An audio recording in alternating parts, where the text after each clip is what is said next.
Part 59. After the divorce, the ex-wife became a creditor. Author, Ahuan. Chapter 586. You little bastard, are you back? What are you doing covering your eyes? In the mayor's office, Han Qian covered his eyes and turned his back to Cheng Jin, looking out the window. He stretched his other hand behind his back and whispered. Give me your phone card. What's the rush? Come let me take a look. Han Qian turned around. Neither Cheng Jin nor Changda could hold back, and Changda burst out laughing. Ha ha ha, Han Qian, who beat you in the eye? Is there anyone in the city who dares to beat you like this without causing any trouble? Cheng Jin turned to look at Changda and smiled. I guess I hooked up with some girl and was beaten by her boyfriend. I'm too embarrassed to announce it. You have a point. Han Qian glared at the two dishonest men with a panda eye and said angrily. Can you two keep your heads clean? Yesterday, you and I were beaten while competing in martial arts with my father. Are you two satisfied? Give me the card. I have something else to do. Changde handed the mobile phone card to Han Qian. Han Qian took the card and left. Cheng Jin quickly grabbed Han Qian's collar and said. Why are you so anxious? I still have something to do with you. Your glory got a big deal out of the airport. I've asked, it was your boy who paid attention to Yan Qingqing. Comrade Han Qian, you calculated that the Yamen gate it's not ambiguous at all. Han Qian turned his head and curled his lips in disdain. That's because you are stupid. You only consider the current value of the land. When it comes to making money, your Yamenmen will never be able to compete with businessmen. So let me tell you about the second piece of land. Dongcheng. No, the open space opposite the Honor Furniture Mall. Old man, are you trying to trick me? Now everyone knows that the Honor Furniture Mall is making money. What do you mean by throwing out the land opposite? Sending you glory? Free. Give me some. How much do you want? Cheng Jin stretched out his thumb and index finger, and Han Qian walked away. Is this guy out of his mind? 8 million? What fool could buy this land? Cheng Jin obviously asked many people, and now he came to test him. After leaving the Yamen gate, he called Yan Qingqing to explain the matter. The land should be auctioned, and the Yamen gate might want to take it. Money to build cities. Yan Qingqing told Han Qian not to be too tired and to talk about it later. Glory didn't want to touch this land right now. Now Yan Qingqing has the final say on the entire glory. Lu Shengge has broken his own foot and Gao Jingxing has left him alone. When he returned to the company, he met Yan Qingqing and Ji Jing who were going out. Han Qian asked softly. Go out. Yan Qingqing nodded. We have made an appointment with Wen Nuan and Tu Xiao to inspect the work at the construction site. Are you going? If you go, we won't let Ji Jing follow. I'm not going. My back and legs have been sore for the past 2 days. I'm going back to the general department. Please be safe, both of you. After finishing his words, Han Qian frowned and looked Ji Jing up and down with a bit of dissatisfaction in his eyes. Have you lost weight again? Tell me when you're done and I'll take you to weigh yourself. Oh. Ji Jing lowered her head and answered. Yan Qingqing said enthusiastically that she had also lost weight. Han Qian reached out and pinched Yan Qingqing's face and whispered. Don't talk nonsense, there is meat. In order not to be surrounded by people, Han Qian trotted to the general department. Now, except for the general department, there was no way to take a good rest. As soon as he took a step into the general department, Han Qian turned around and left. The moment he turned around, he bumped into Xiao Yangjie. Hurriedly stretched out his hand to stop Xiao Yangjie's waist, and frowned. Why don't you make any sound when you walk? Brother Qianer, I'm still young. Letting go of Yangjie, the little girl sat down on the ground with a thud. When she raised her head again, she glared at Han Qian.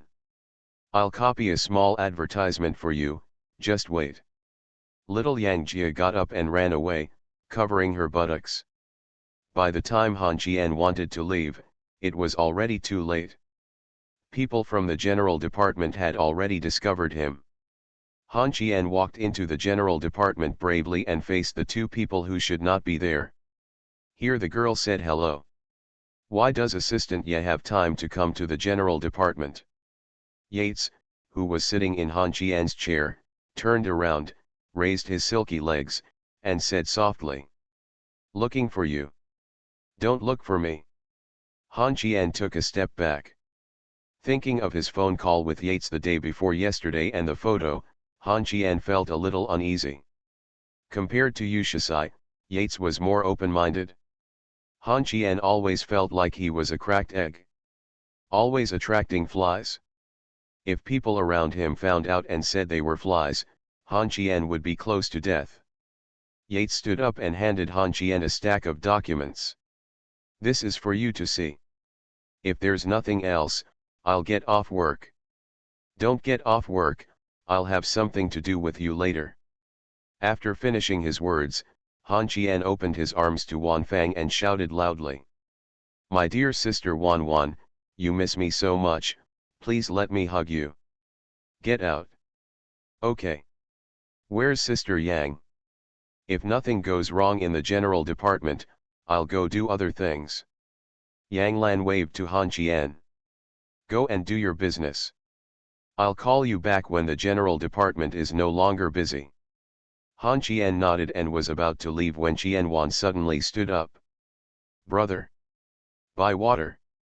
"Okay." In front of the members of the general department, Han Qian is the most humble and friendly, provided that no one is making trouble inside. Han Qian grabbed Wan Fang's arm and dragged her downstairs. He had no other intention and asked Sister Wan Wan to do hard work.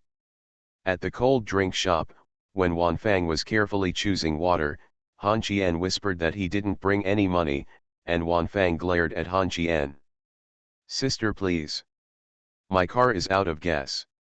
I'll buy you a needle later." "I said I was out of gas. Draw blood." "Wan Fang. Can you stop being so picky? My car costs more than 500 yuan a time and is enough." "You bastard, you're not even willing to spend money to buy water. I'll give you some extra money and pay for it." "I saw you kicking your wallet in your trouser pocket. That's smoke." "I'll touch it." "Isn't he a stinker?" The cold drink shop opened on the same day as the honor group. Han Qian often came here to buy water for the members of the general department. Wan Fang was also an old customer before and they were all acquaintances. The girls in the shop did not dissuade them and gathered together to watch the fun. The two guys were fighting. Wan Fang grabbed Han Qian's wallet from his pocket, and slapped a total of 500 yuan on the table. "Save it in my card. Remember, anyone from the Glory Group can use this card, but he can't use it." "Wan Fang, you are awesome, okay." Han Qian turned around and ran away. This time Wan Fang panicked. When he turned around and opened the door to chase after Han Qian, he was already far away. Wan Fang, who was never afraid of power, pointed at Han Qian's back and cursed angrily. "Son of a bitch, how can I get more than a dozen bottles of water? Drink it yourself." Wan Fang sighed helplessly, turned around and told the clerk to send the water to the General Department and Public Relations Department. She also left. Han Qian ran to the front door of the company to smoke a cigarette. When he touched his pocket, he found that the cigarette was gone. At the same time, it disappeared. There are also car keys. The next second, Han Qian saw that Wan Fang had opened the driver's door of the Panamera. Han Qian panicked. This girl would most likely spray paint the car pink. Watching the car go away, Han Qian squatted on the ground and covered his head. "I stopped my head and struggled for a while, then took out my cell phone and called Yates. I'm at the front door, bring me a pack of cigarettes. I'm not your assistant." Mr. Han. Sister Yates. Stop being such a spoiled brat, it's disgusting. Wait. After a while, Yates came down and handed Han Qian a pack of cigarettes. Han Qian didn't ask her where she got it, he clicked and said softly. I went to the capital to meet Lu Shengguo. He asked me about you and said he wanted to make a deal with me to exchange you back. Yates turned around and ran to get a chair.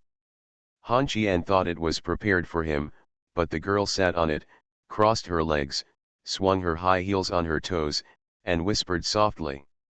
You agreed. I wanted to agree to come, but then I couldn't bear it after looking at the photos.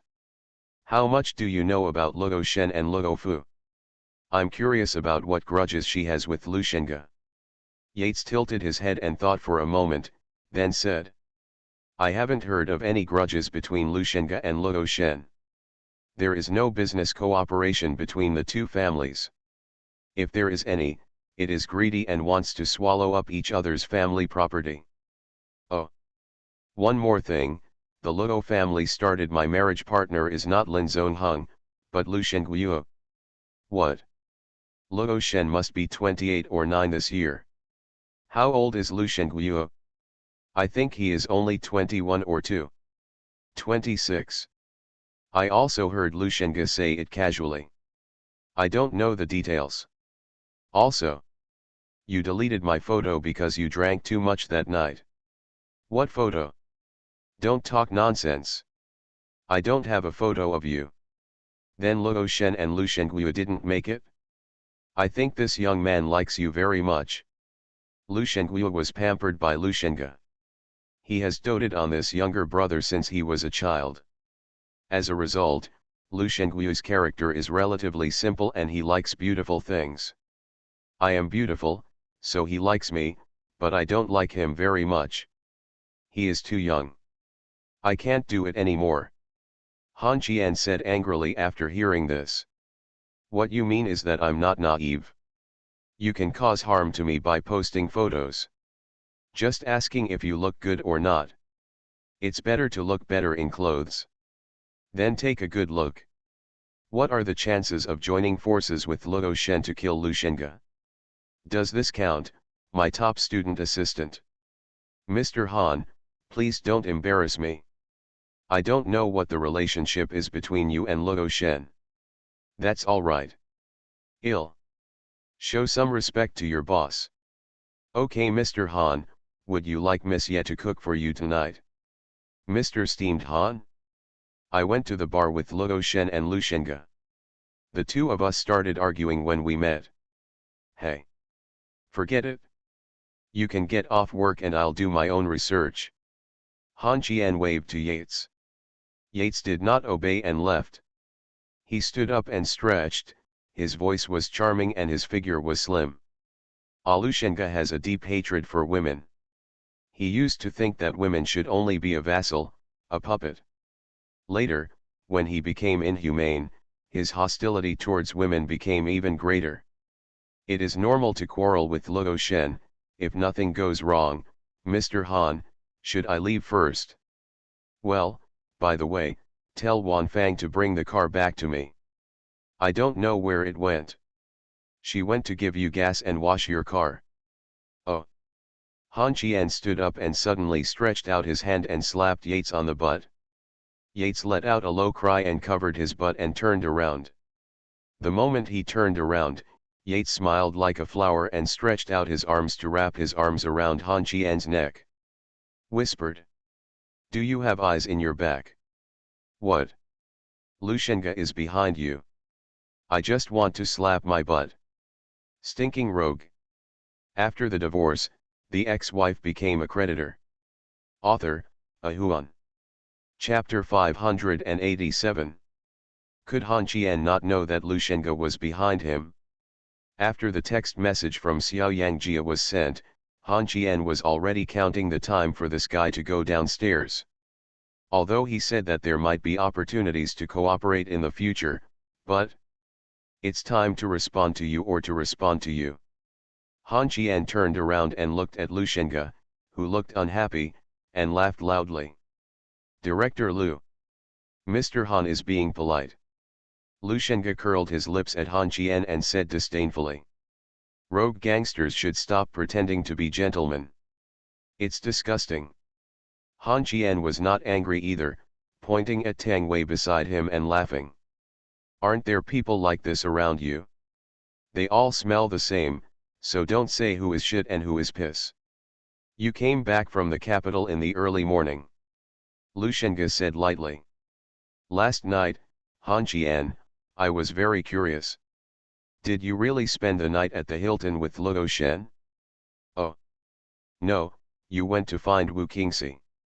You are now an internet celebrity, and you still want to tell Lin Zongheng that you brought him a cuckold. Ah. Han Qian sneered and smiled. Can you play something gentlemen should do? There are 2 wolves in the backyard of Yezai Pavilion.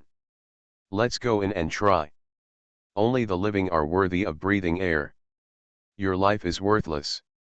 Then let Tang Wei go. Han Qian's thoughts were very wild.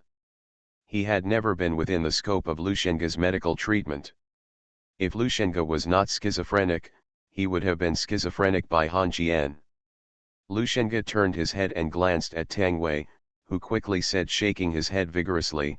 Han Qian shrugged and patted Yates's butt again. Remember not to pull out the wolf teeth. Yates blushed and ran away in small steps, like a newly married daughter-in-law. Such a performance made Lu Shenge's heart ache. Is that kind of thing really important? Seeing Yates's despicable behavior, Lu Shenge became extremely angry. After walking out of the front door, Lu Shenge motioned to his assistant and Tang Wei to wait for him in the car. As soon as Tang Wei walked down the stairs, Han Qian's car came back, and 2 girls, one big and one small, ran out of the car. Xiao Baibei's 2 calves looked like he rushed up the stairs like a wheel, past Tang Wei and hugged Han Qian's leg. Uncle. Seeing the little girl, Han Qian forgot about the people around him and bent down to pick up the little baby and kiss her in his arms. Baby, I miss you so much. Please let me go. Xiao Baibei hugged Han Qian's neck and kissed him hard, then turned his head and bent down with difficulty in Han Qian's arms, shouting to Lu Shenge. Hello, uncle. Lu Shenge, who originally wanted to ridicule Xiao Baibei and Tang Wei, couldn't open his mouth and smiled at Xiao Baibei with a very kind expression that Han Qian had never seen before. Hey Baibei, is school over? Yeah. Mom asked me to come to the company to find her and go to Grandma's house in the evening. While talking, Xiao Baibei took out a jelly from his pocket. The little girl was very good at eating jelly. She put the jelly in her mouth in the opposite direction and bit hard on the front package to open it. However, this time the strength seemed to be stronger. After a while, the jelly sprayed on Han Qian's face and his own. Just as Xiao Baibei was about to lift his sleeves to wipe his face, Lu Shenge had already taken out a handkerchief from the breast pocket of his suit and gently wiped Xiao Baibei's face.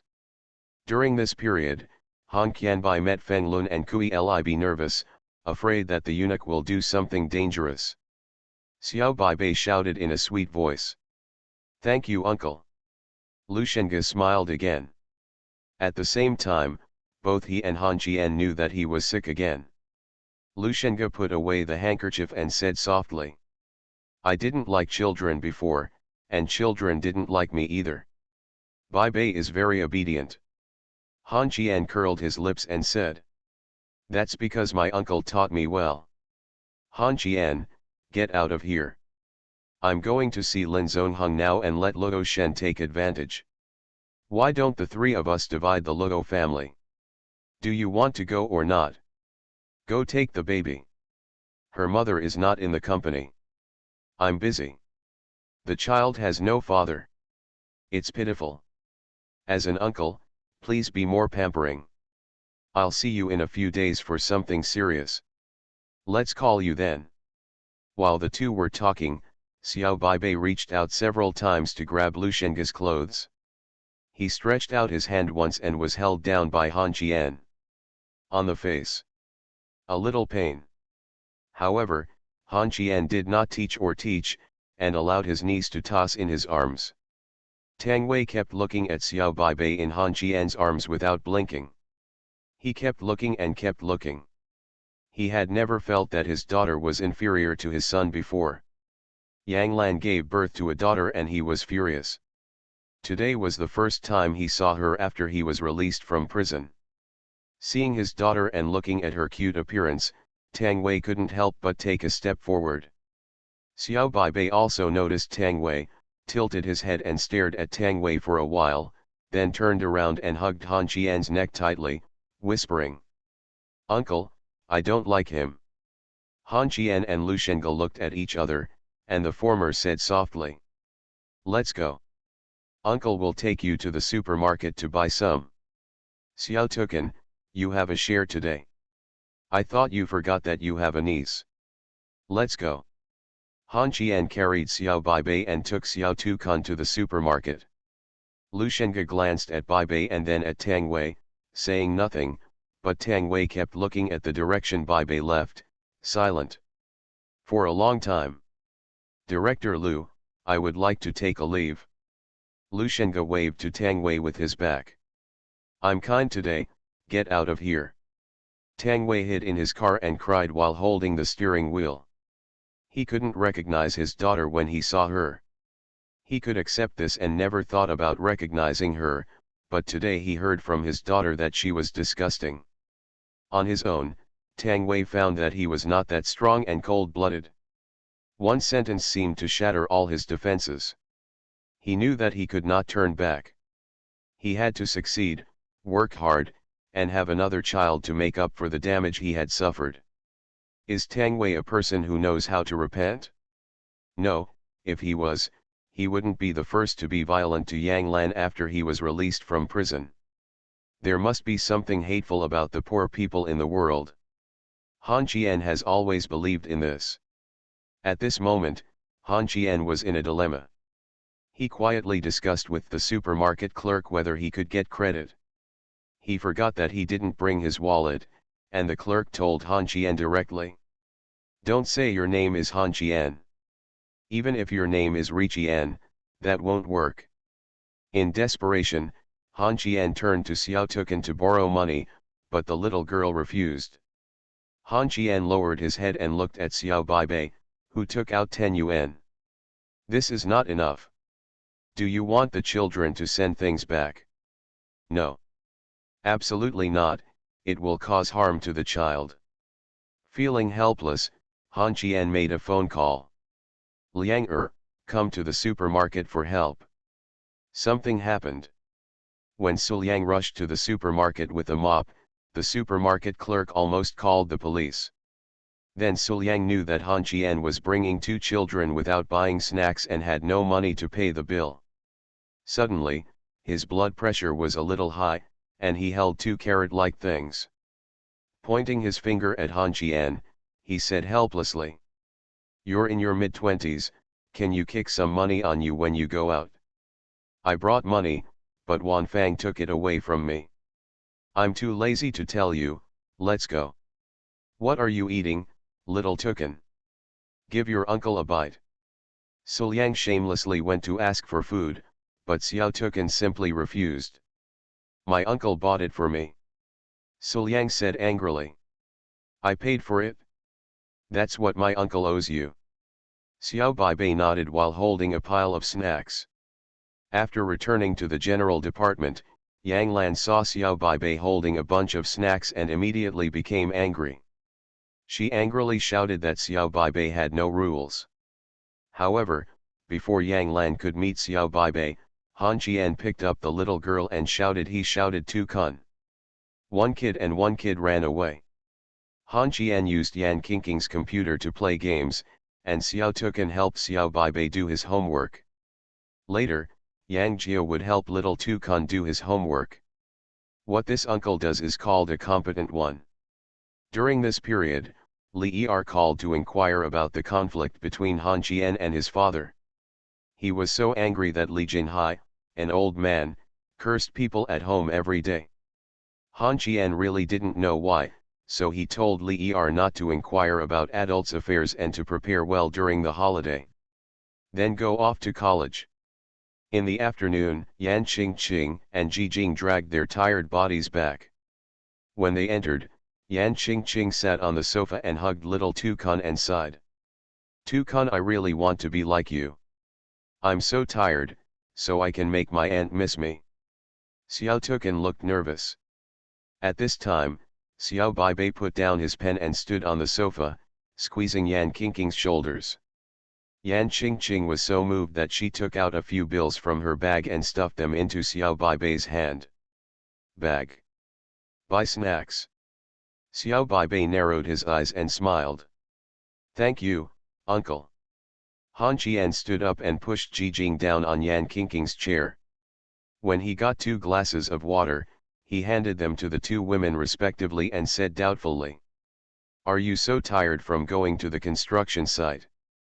Jijing sighed and shook her head, and Yan Qingqing said angrily, "I wasn't tired at first, but in the end, this crazy woman, Yu Shisai, insisted on checking the quality problems with her own eyes, dragging us from building to building. Then she had to check the work of the project department, the engineering department, and construction site safety issues. Finally, Nuan was so tired that she looked at her anxiously. Just give up, I have never seen this kind of woman who treats work as a living, no way. Next time I won't go to the construction site with her, I will let Suliang go. You slut. This woman is indeed more serious about her work than anyone else."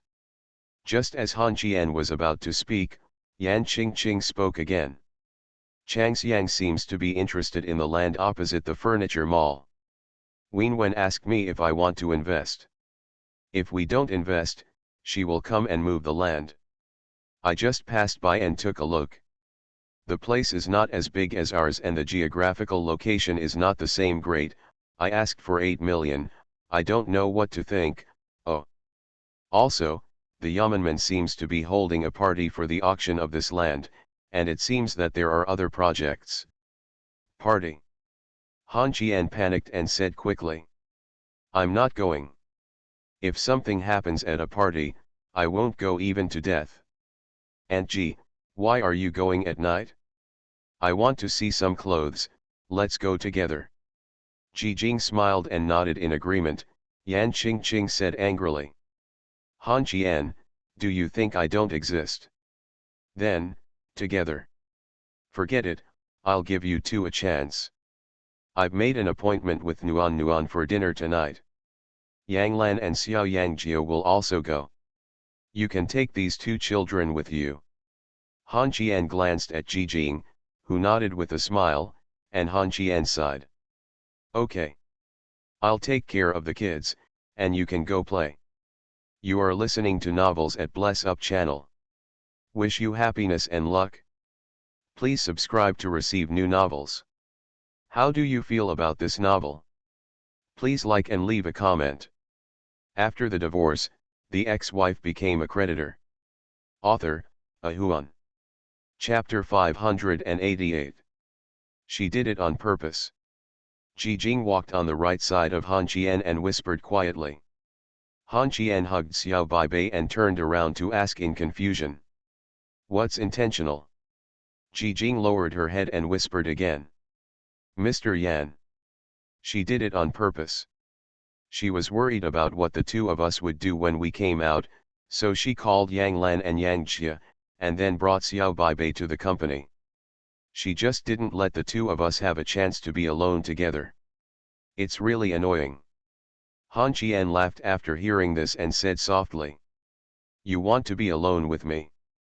Jijing raised her head and made a look like a little tiger stretching out its claws to scare Han Qian. "I think about it. I always think about it and want to eat you." Han Qian had a smirk on his face, and when he was about to hug Jijing, Xiao Baibei suddenly hugged Han Qian's neck and said in a milky voice, "Auntie is not allowed to eat uncle. Baibei will be angry." Looking at the voice of little Loli's grandma, Jijing sighed helplessly. "Hey. Look, eldest nephew, I was right, give up. Go buy clothes." Aunt Ji walked in front with her hands behind her back, jumping up and down, full of girlish atmosphere. Han Qian asked Xiao Baibei softly if he wanted to come down and walk by himself. The little girl hugged Han Qian's neck and acted coquettishly. Han Qian raised his eyebrows at Xiao Baibei. Thumbs up. My family, Baibei, is the most powerful, and she is so charming. Xiao Baibei snorted arrogantly, looking like the best lady in the world.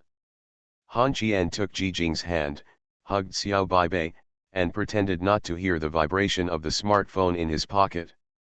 His parents, Wen Nuan and others would call Nokia and get the phone card back when anything serious happened. I told them when I did. Wu Qingxi, who was far away in the capital, called this number for a day, but this straight man couldn't answer the call. Now the outside was overwhelmingly filled with reporters and paparazzi. If he came back from filming at night, he wouldn't be able to get home if he didn't run so fast. Wu Qingxi's agent stood beside the bed and sighed helplessly. What should we do now? Hold a press conference? Or should we just let them make trouble? Wu Qingxi lay on the bed and moaned feebly. See if you can find any negative information about any artist who has misbehaved. Expose it to suppress my case. If not, just let them go. It will be fine as soon as the storm is over. As soon as she finished speaking, her cell phone rang. Wu Qingxi looked at the number on her cell phone and felt even more annoyed. She answered the phone and shouted directly. Yes, yes, he's my boyfriend. Don't ask, you're out of luck, the worst you can do is withdraw your capital.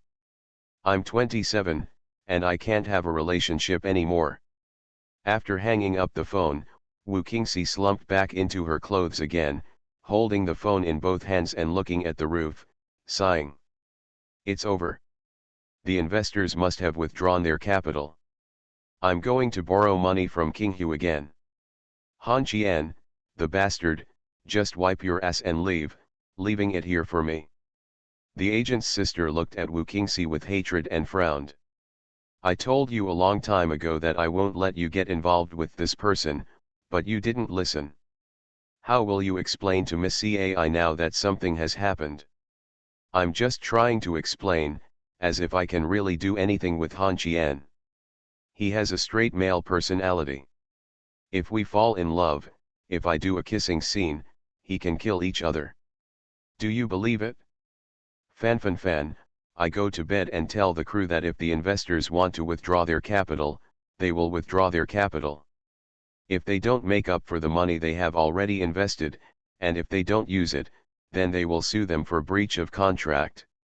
If it doesn't work, I'm calling Han Qian and asking him to come over and solve this matter. Go to sleep, sleep, sleep. He pulled the quilt over his head and dialed another number without giving up. Good thing this time, the bastard had turned off his phone. Now Wu Qingxi has the urge to bite Han Qian to death. At this time, Han Qian put Xiao Baibei on the bar of the shop where he and Jijing had taken photos in Doubo Sports. The little loli imitated the lucky cat beside him like a mascot, and Han Qian withdrew the cash. When he put Baibei down, he gave the sales lady 2 bills, turned to look at the store manager, and frowned. Let her keep an eye on my baby bump.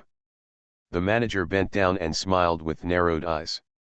Don't worry, Mr. Han, your baby will not be lost if anyone loses it. That's good. Are there any new products? And G, like your sportswear. A batch just arrived today, and we've already asked people to prepare it. Mr. Han, please take a seat. Coffee or tea? Just mineral water. The manager seemed to know how arrogant Han Qian was in the city. Not long after he took a photo of him and Miss G and hung it outside the store, many people came in and asked what the store had to do with Han Qian. There are leaders from the government offices, employees from shopping malls, and some people who seem to be the rich second generation. What surprised the manager the most was that when Mayor Cheng saw Han Qian's photo, he pointed at the photo and called him a little bastard. Then he bought 2 pieces of clothes in the store.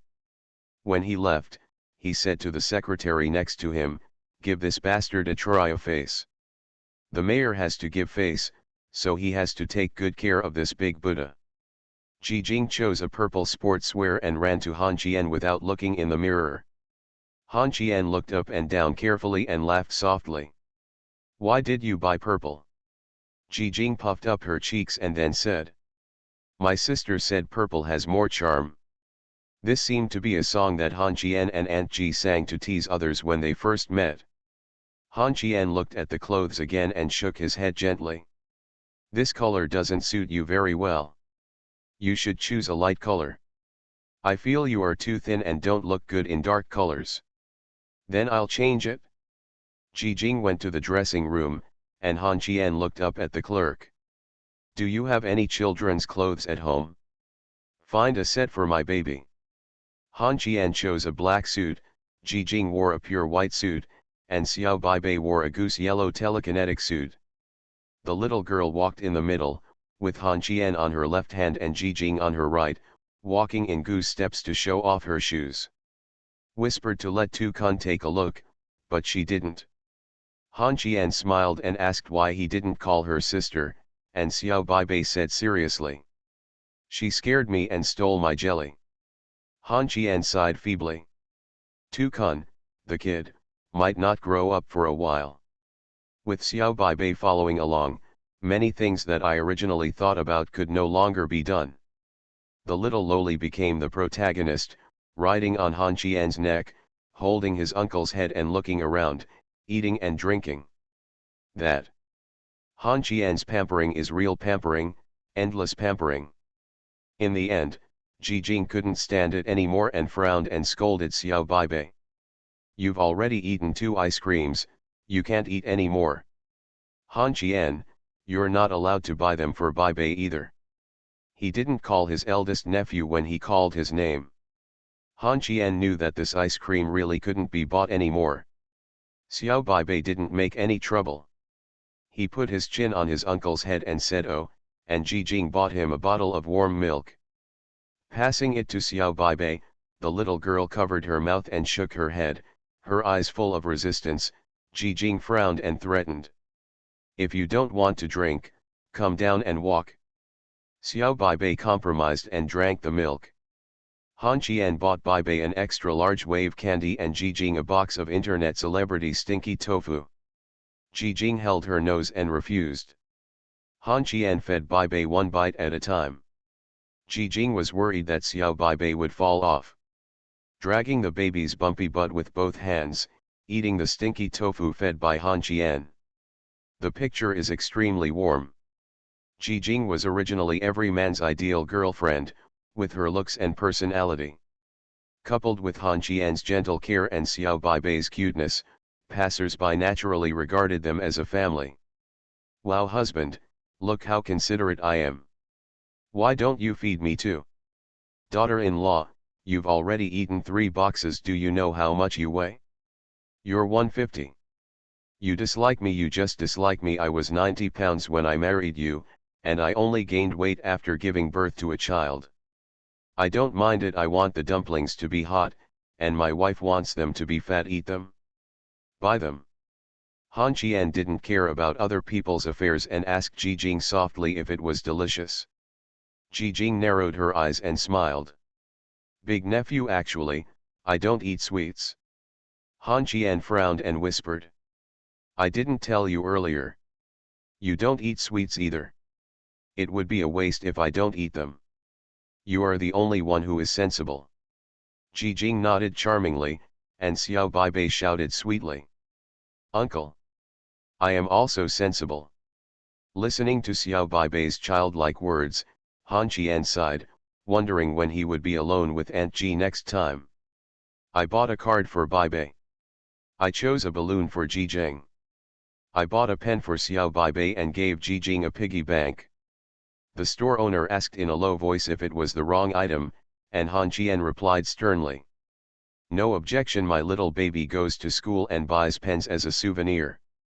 I give the big baby a piggy bank as a souvenir to spoil her like a child.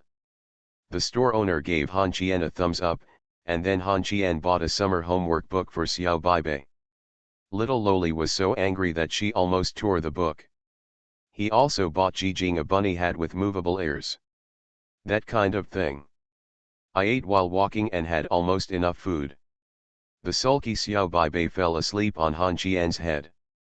At this time, Yang Lan also contacted Jijing and asked Jijing if he could pick her up. Yang Lan meets Yushasai. Perhaps it was another earth-shattering drinking party. I learned on the phone that Nuan Wen and Yushasai had been taken to her place by nursery rhymes. Such a good opportunity, Han Qian looked at Jijing, and Jijing shook her head in embarrassment. Eldest nephew, I'm going to pick up Lan Lan and I seem to have relatives here. Han Qian closed his eyes and took a deep breath before saying weakly. Okay, I'll send you off. No, my car has a child lock. Are you going back to the company to pick up the car? It might not be easy. You go pick up Sister Yang. If when Nuan doesn't come home, I'll find a place to hang out for a while. Be safe. Jijing left. The warmth didn't come home. My parents have also returned to their hometown. Where to? Suliang is married and cannot come out at any time. High fulfillment? This grandson can't do it? Han Qian thought of someone and took out his mobile phone to make a call. Brother Guan, come out and have some fun. After the divorce, the ex-wife became a creditor. Author, Ahuan. Chapter 589. Chapter 585 Yates, I'm your uncle. Night Beauty. Han Qian wouldn't do this kind of thing, mainly because he was so annoyed during the day that he didn't want to do it anymore. Why not take the opportunity to drink something when you have time at night? Guan Yunbiao was the one who gave Han Qian the most face. He made a phone call and rushed to pick Han Qian up. The sword points at Yezai Pavilion. Go drink. A man's happiness is really simple. He can either play games with his brothers all night long, or drink all night long, or find a leeward corner to smoke and chat. As long as he takes his brothers with him, he is happy. This is a realization from a married man. It's really difficult after getting married. Han Qian finally realized it. The car was running wildly, the music was very boring, and the big dog swayed to the music. Drink. Han Qian opened the car window, reached out and grabbed the air, and replied. Drink. Finally, when Nuan is no longer at home, drink the hell. Yes. My wife has taken the child back to her parents' home. Drink. Brother Guan, you are not happy. Brother Han, you are right. The girl went abroad. Yeah. I went to Great Britain to study piano for a literary school. I paid for the tuition. Ha ha ha ha, am I cheap? Cheap. Extremely cheap. But you are willing, aren't you? Others know nothing. Yes. Other people don't know anything about it, but I'm worried about the big dog's love. I haven't lived at all. Brother Han. You have such a mean mouth. We have to drink wine, eat meat, and continue to live our lives. Neither of these two guys are people who enjoy themselves. In the backyard of Yezai Pavilion, there is a stove, a few meat skewers, a 60-year-old meal, and the rest is basically beer. It's a great summer to eat some barbecue and drink some beer.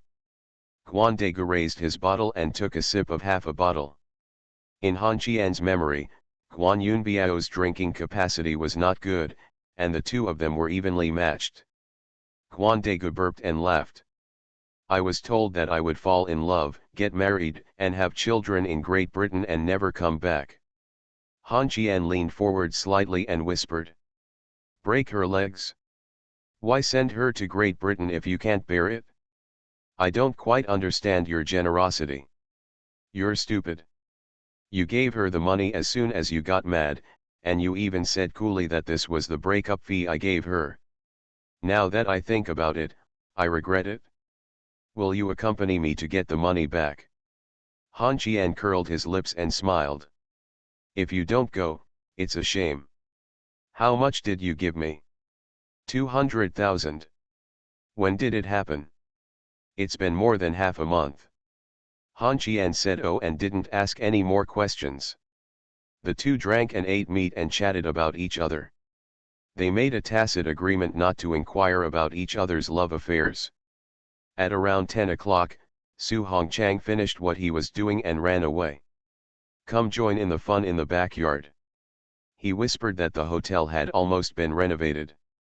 The hunting grounds in the backyard were filled with domesticated animals, none of which were in violation of discipline. The largest ones were just a few deer, used for riding and shooting for guests. Su Hongchang told Han Qian that after Yates came, he put forward many novel suggestions. In about 2 years, Yezhi Pavilion will be expanded. Han Qian laughed after hearing this. What? She wants to build a zoo. Su Hongchang scratched his head and smiled. I did mention it, but it's all for the future. The Yeomanman came over to check once, and left after having lunch. I asked about the boss behind the scenes. We didn't tell them who they were, so they hung up the account. A meal costs more than 4,000, which is really embarrassing. Han Qian nodded lightly, and Su Hongchang drank some wine with him before leaving without disturbing the two of them. Late at night, Han Qian was drunk and lying in the yard looking at the night sky, dazed. Quan Daegu answered the phone. It was the girl he sent to Great Britain. Han Qian listened attentively. Puppy, I have no money. Why did it cost so fast?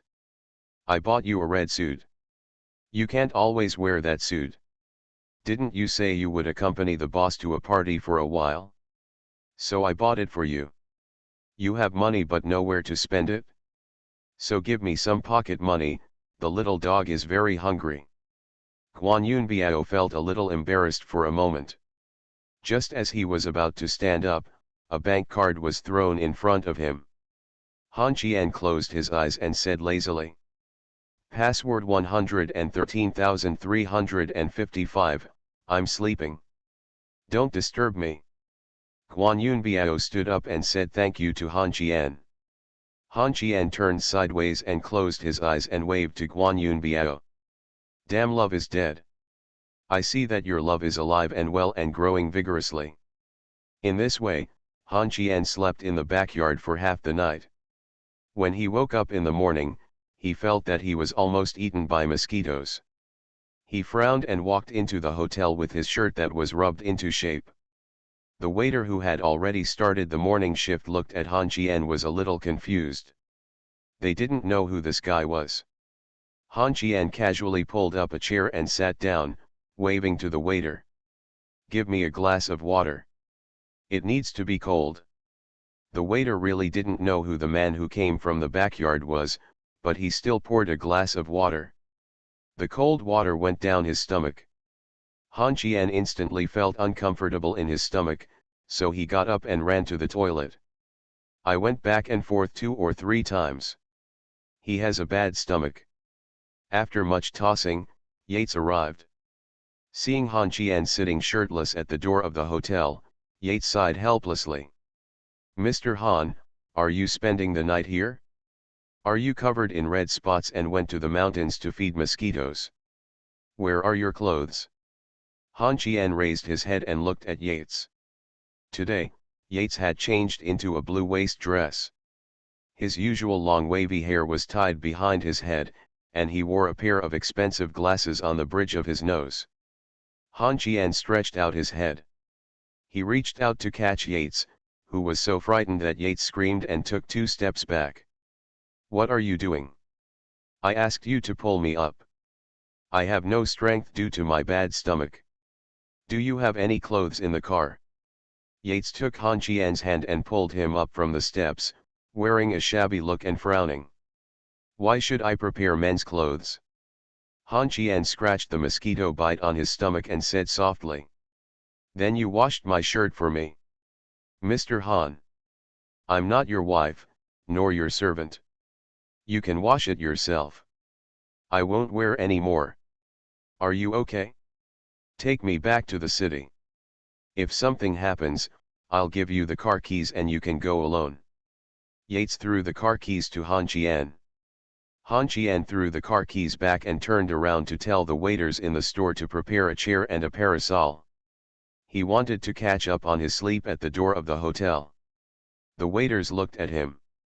To Yates, waiting for orders from the boss. Yates sighed helplessly. You guys prepare it for Mr. Han. 10 minutes later, Yates threw a pair of shorts to Han Qian. The guy found sunglasses in Yates' car and was lying on the bench wearing shorts and shirtless. There was a fruit plate, juice, and a box of thin bottles on the small table next to him. Chinese cigarettes. Smoking a cigarette, eating fruit, and looking at the text messages on the phone, more than a dozen of them were all sent by Wu Qingxi, and the content was simple and direct. Silly. Stupid. Stupid. It's all over the screen. Just as he was about to put away his phone, the big star made a call, and when he answered the call, there was a roar from the other end.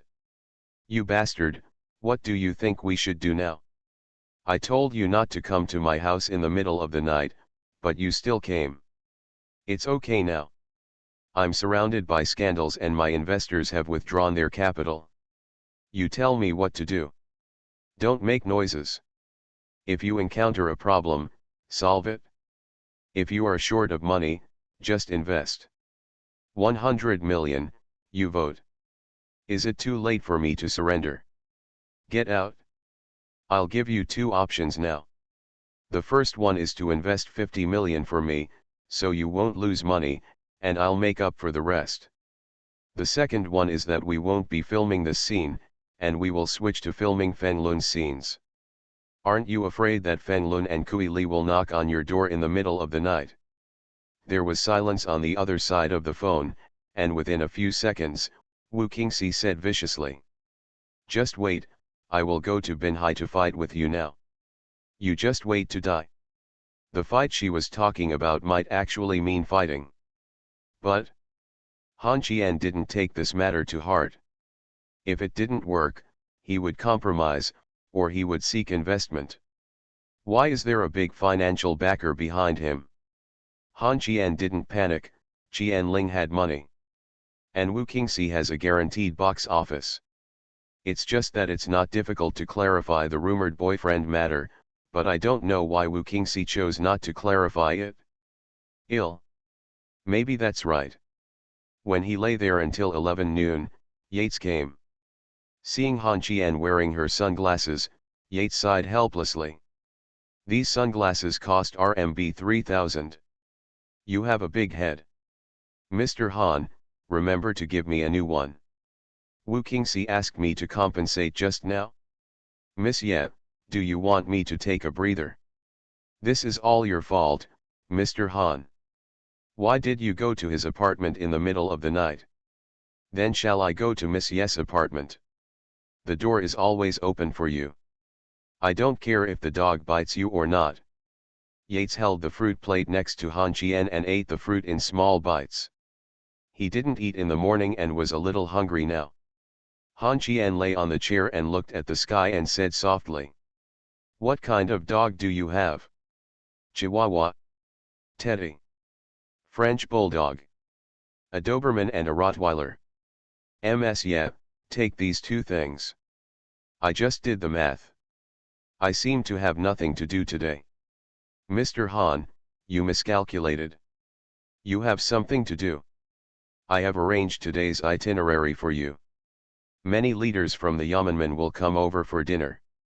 After the meal, they will take you to the back mountain to research and develop things. By 6 o'clock in the afternoon before, you didn't have much time to spare, and there are still 40 minutes before you start to get busy, so I asked the pet shop to send the dog over. Han Qian sat up, took off his sunglasses and frowned. Don't you say you're not my assistant? Why are you arranging these things for me? Yates narrowed his eyes and smiled. This is a task they gave me. I want you to be busy, so as not to attract cats and dogs in your free time. They. Mr. Han's confidant. Go aside. Yates stood up and smiled and left the yard. Han Qian closed his eyes and continued to sleep. He didn't know how long he slept. He felt that there were two more things around him. Han Qian suddenly opened his eyes, and two big black guys appeared in front of him. About. The chubby Rottweiler tilted his head and looked at Han Qian. The dog looked a bit silly. He was looking at the Doberman on the side. This dog was really beautiful, with black hair without a trace of color. Compared with the tilted head, it looked silly. Rottweiler, Doberman is more like a proud aristocrat. But Han Qian liked Rottweiler, so he reached out and touched Rottweiler's head. Rottweiler put his chin directly on Han Qian's belly. This was a surprise for a well-behaved person. Later, when Han Qian went to touch Doberman, he was struck by the dog. He dodged and glanced at him from the corner of his eye. Disdain. Damn it! I found contempt in a dog's eyes. Han Qian was unhappy and reached out to grab the collar around Du Bin's neck. Seeing this, Yates said quickly. Mr. Han, Xiao Geer is very aggressive. Han Qian was stunned for a moment, then smiled. Lushenga's song? Don't call this Rottweiler Xiao Wu. Rowena's name is Han Qian. Yates, I'm going to hum you. After the divorce, the ex-wife became a creditor. Author, Ahuan. Chapter 590. Wearing slippers and holding two ropes, Doberman squatted under the umbrella and remained motionless. No matter how Han Qian yelled or pulled, he just looked at Han Qian out of the corner of his eye, neither barking nor roaring, just not moving. But Rottweiler, a stupid boy, dragged Han Qian wildly on the front lawn. Han Qian had lost his slippers long ago. In the end, he just lay on the ground and was dragged along by Rottweiler. This dog seemed to be tired. Later, Yates couldn't stand it any longer, so he stepped forward and punched Rowena twice in the head. Rottweiler shook his head like an innocent dog, while Doberman still looked down upon Han Qian. Anyway, both of them are named Han Qian. In order to retaliate against the two dogs, Han Qian brought a water pipe to give them a bath. This caused a big fuss. The two dogs ran and barked. Han Qian chased after him and sprayed water. Finally, Rottweiler threw him to the ground. Doberman washing Han Qian's hair with a water pipe in his mouth. These two dogs have definitely gone to school. Absolute. Yates laughed so hard that he couldn't straighten up. No matter how much he scolded him, the two dogs would not move. This Rottweiler must have weighed 100 pounds. Two paws were pressed on Han Qian's shoulders. Doberman sat on Han Qian's shoulders. Qian held a water pipe by his head. Guests who come here to play and eat take photos with their mobile phones. These two dogs are simply too cute. At the same time, they also let customers understand that not all dogs are aggressive and not all dogs should appear on the table. When Yates came to Yezai Pavilion, the dish of dog meat was abolished. As the number of guests increased, and soon people from the Yamen gate came over, Han Qian stood up, grabbed the collars of the two dogs and dragged them to the backyard. He was not afraid of the dogs, and the dogs were not afraid of him. It looked like they couldn't fight. When they arrived in the backyard, Han Qian picked up Rottweiler and threw him directly into the swimming pool. Then he looked at Du Bin. The guy glanced at Han Qian out of the corner of his eye and jumped in. Then Han Qian entered the water. The three brothers had a lot of fun. Han Qian found a golden chain and tied it around Rowena's neck, and hung Yushasai's sunglasses on Du Bin's face. Rowena shook his head and jumped around the pool, while Du Bin remained motionless. A bodyguard. Han Qian lay next to Du Bin and stroked the big guy. He wanted to see if it was a male or a female. Just as he was about to look, Du Bin bared his teeth and growled. Han Qian raised his hands and apologized quickly. Your dad. I admit my mistake. The boss behind No Seto is hiding in the nursing home and playing with the dog. Yates has already received city leaders from every department. There seems to be some new trend in the city. These guys are gathering study together. One of the leaders of the tourism bureau glanced at the menu and frowned. Manager, yeah, why is the dog meat hot pot that you used to have in Yezai Pavilion gone? Yates replied softly. There are many young people in the store, and they all have dogs at home. For some reasons, the store no longer sells dog meat. Today we have a few new high-quality oolong and tuna. Can you try them, Director Gu? This Director Gu is a man who has been standing silently in the crowd. He is about 50, wearing simple clothes and wearing a pair of glasses. He looks very smart. He is the head of the city's Yamen Gate, who is mainly responsible for hotel and restaurant hygiene. Not lustful, not greedy for money, just a bit greedy. But he doesn't eat any delicacies from the mountains and seas. He loves dog meat and donkey heads. The last time he came to Yashai Pavilion for inspection, he ate donkey heads. Today, he came here just for the dog meat. Director Gu sighed and said he was disappointed. As soon as these words came out, he gave the losers and vassals an opportunity to please him. These guys were very well informed about the news in the city. They knew that Yates had left Lushenga and was now hanging out with that girl Wu Sigwan. Now Ye Zhizhi took over the hotel, letting some people know that the boss behind it was no longer Feng Lun, and since Yates had left Lushenga, she had no backer. This way there is no need to give her any face. A greasy man with a big belly patted his belly and said with a smile. It's smaller. The layout is smaller. Some people like the company of pet dogs, and some people like the taste of dog meat. How can manager Ye deprive others of their hobbies because of your personal preferences?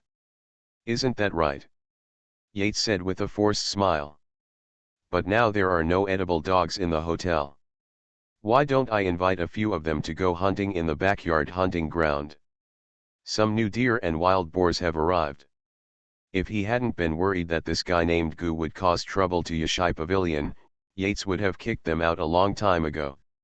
If they like to eat dog meat, they would go to other places to eat it.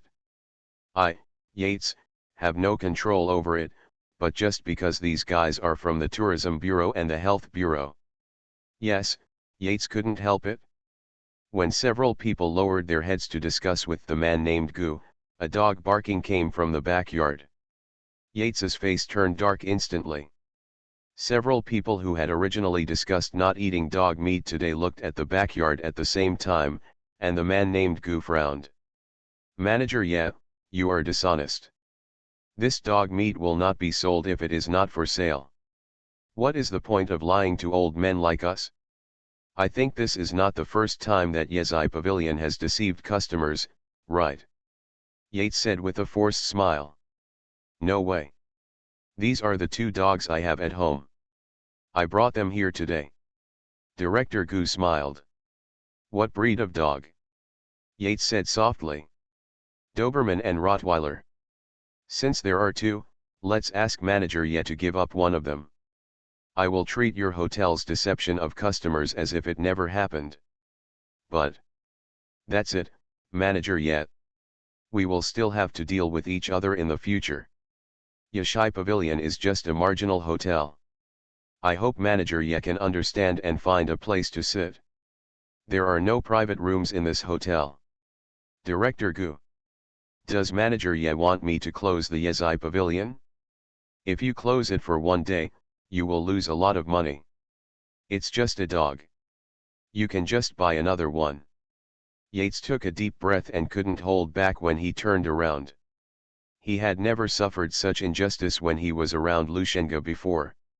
Many people who didn't like dogs would praise the two dogs for being well behaved when they saw her taking them out. Why is this happening today? Yates was very embarrassed, really embarrassed. She didn't want the hotel to have problems just after she took over it.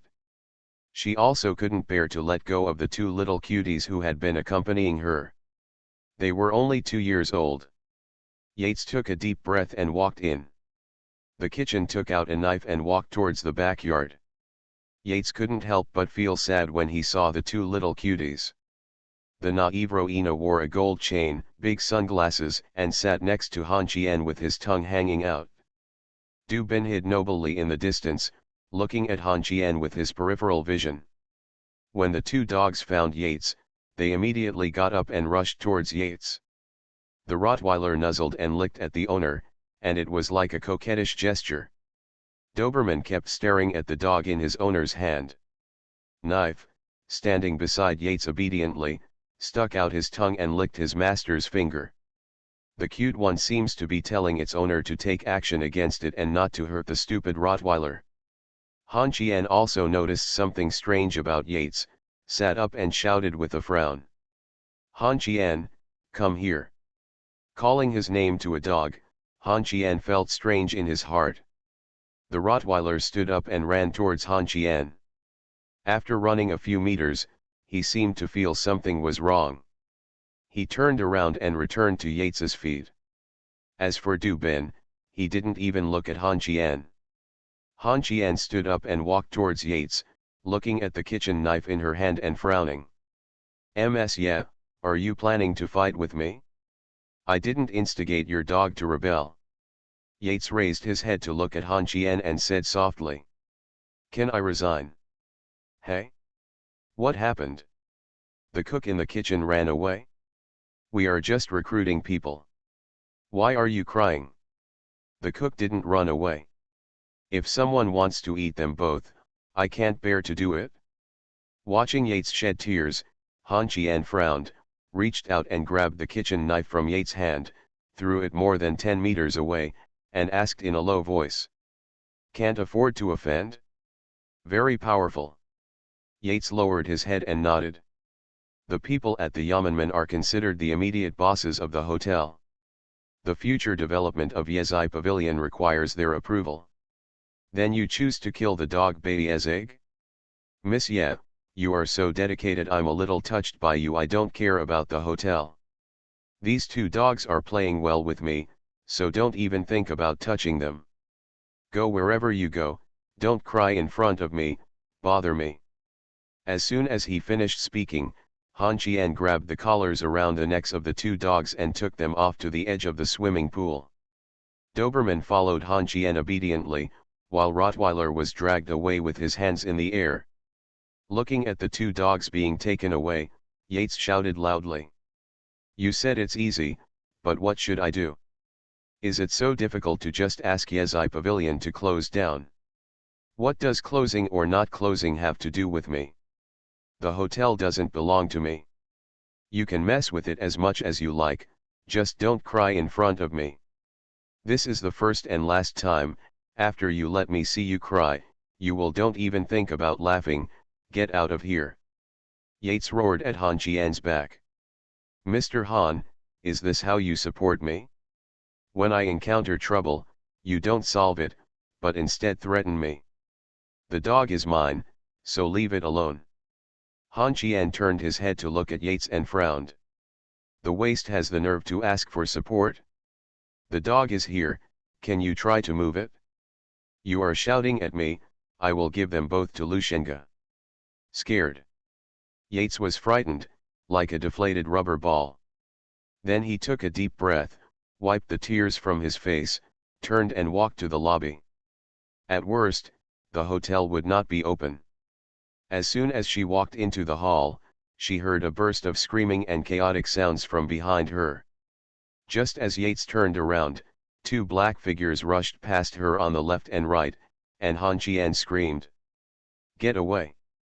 Yates was confused, and was knocked to the ground by Han Qian. Han Qian was on top of Yates, and before he let go of the rope with his hands, Han Qian got up and rushed into the hall with his two dogs, facing him.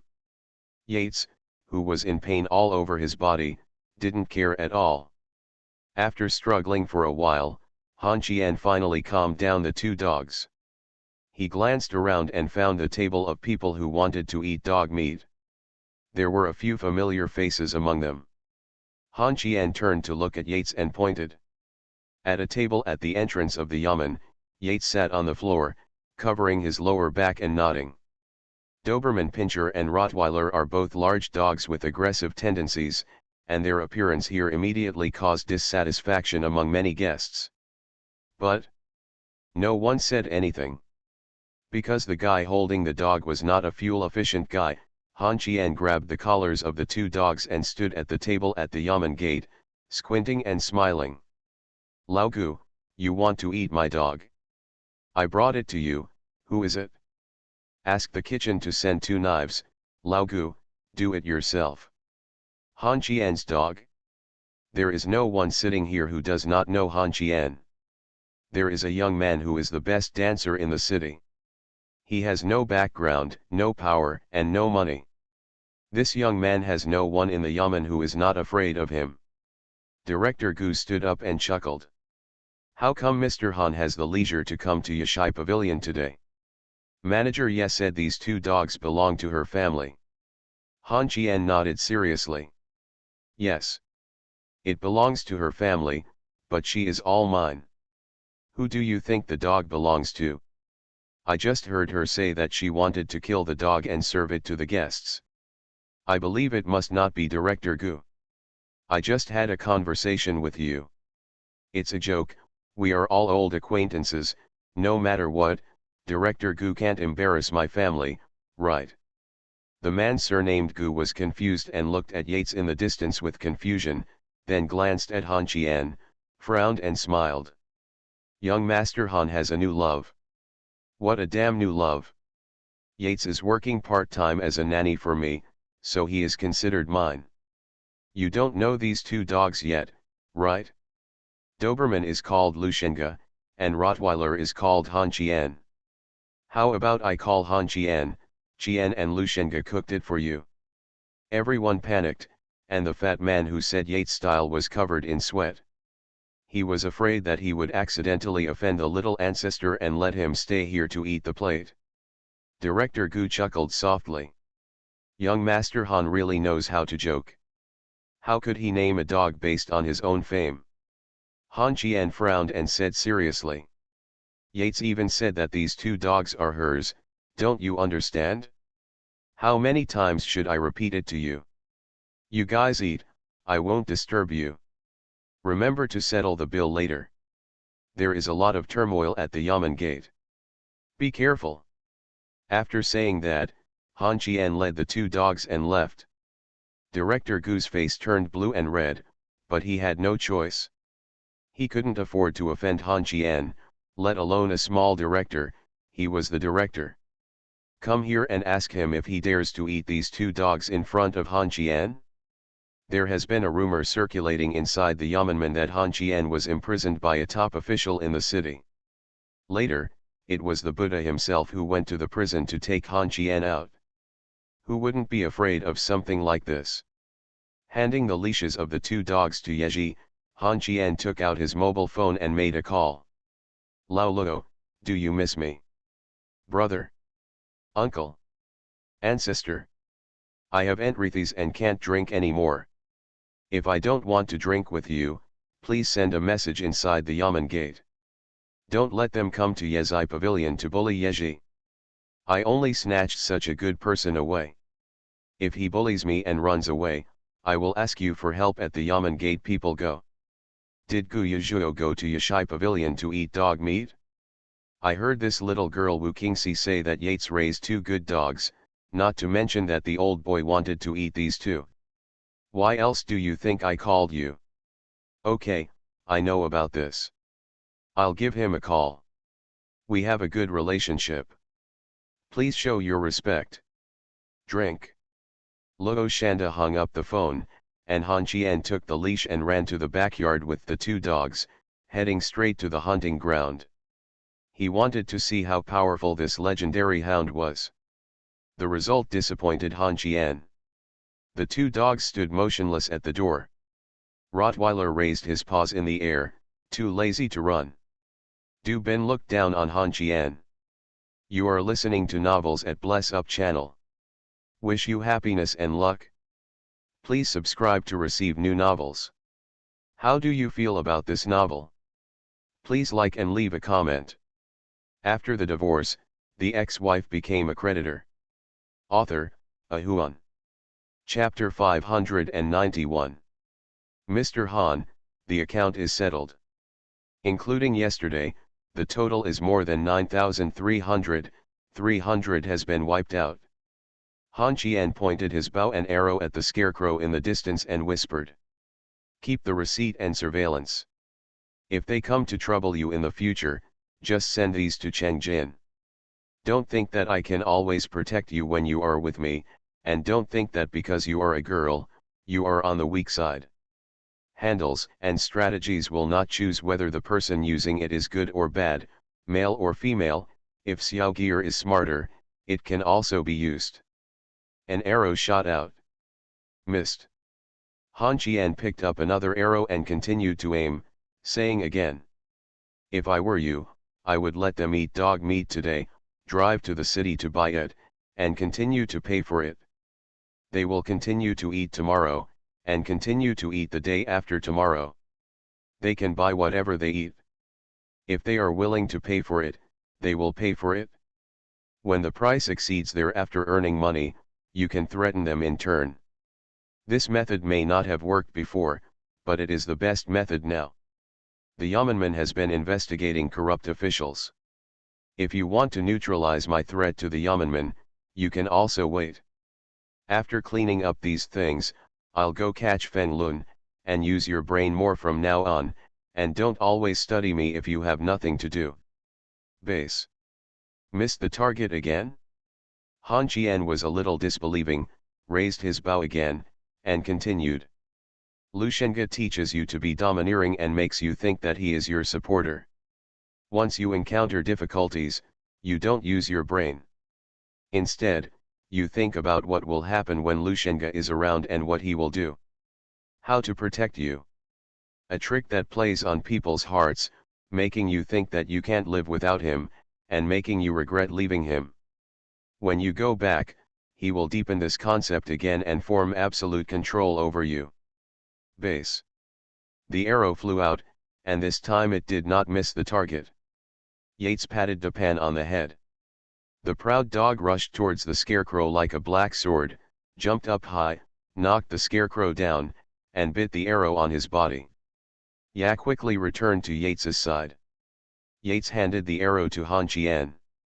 This time Han Qian pointed it directly at the sky and continued without any rush to release the arrow. What I give you is not to control you, but to see how far you can go on your own, and if you can succeed. I applaud you to congratulate you, and give you a thumbs up and say Yates, you are so humming awesome, you have it's your own life. You have your own thoughts. Rather than controlling a person, I hope that she will grow up and be strong one day. When she is confident, she can say to me, little Han Qian, I will protect you from now on, instead of saying Han Qian, I did a good job, please give me a reward.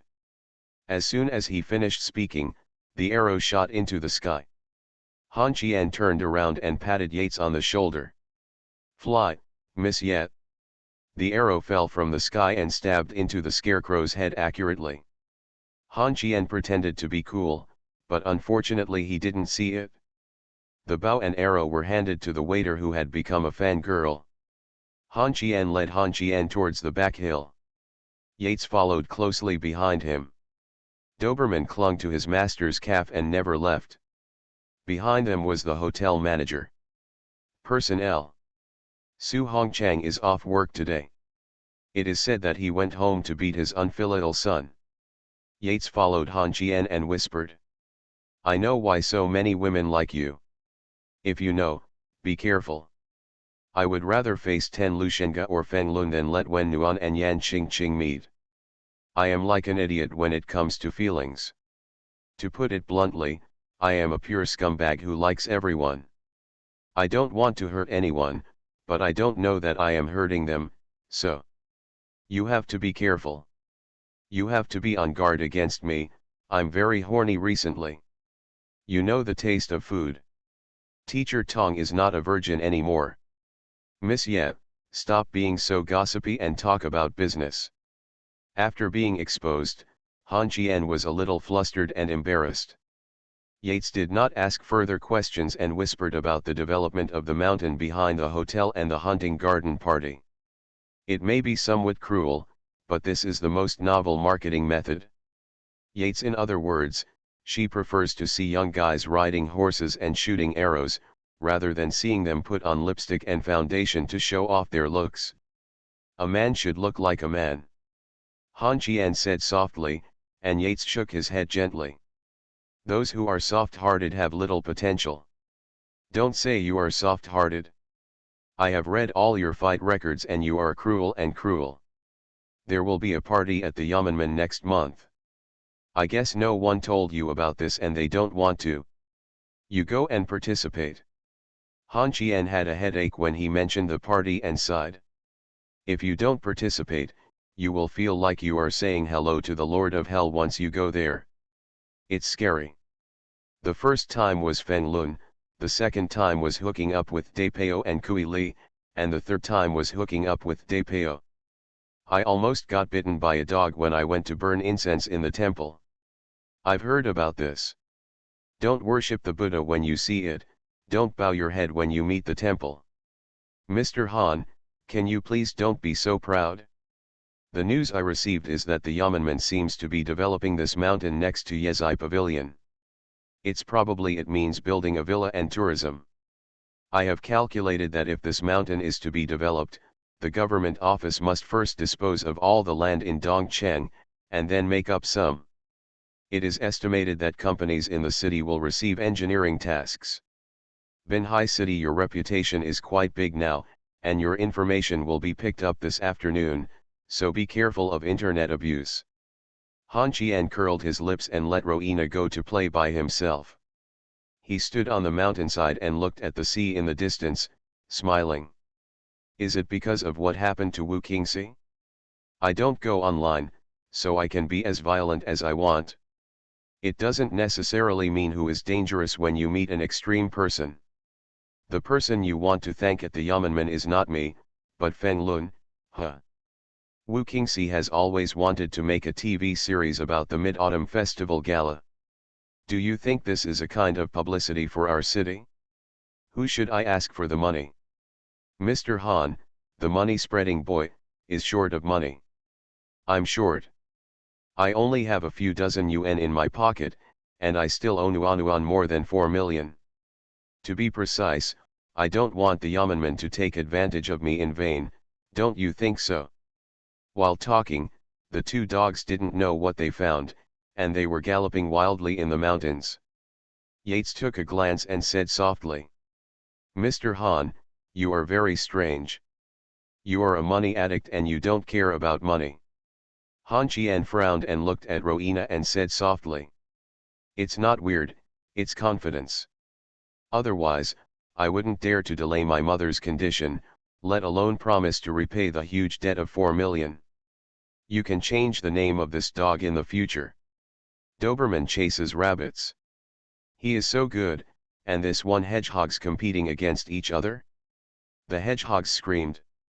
I don't know what happened, but Doberman had already caught the hare and had it in his mouth now. Rottweiler was so good, he lowered his big head and competed with the huddled hedgehog, and Doberman called out, Little Gear? Is this silly dog called Han Qian? Yates was a little embarrassed, stepped forward, grabbed Roina's ears and dragged her away forcefully, lowering her head and whispering. It's not a deliberate name. When I was a kid, I didn't have time to care about it and didn't pick a name. Later, Lushenga asked me to look into your information.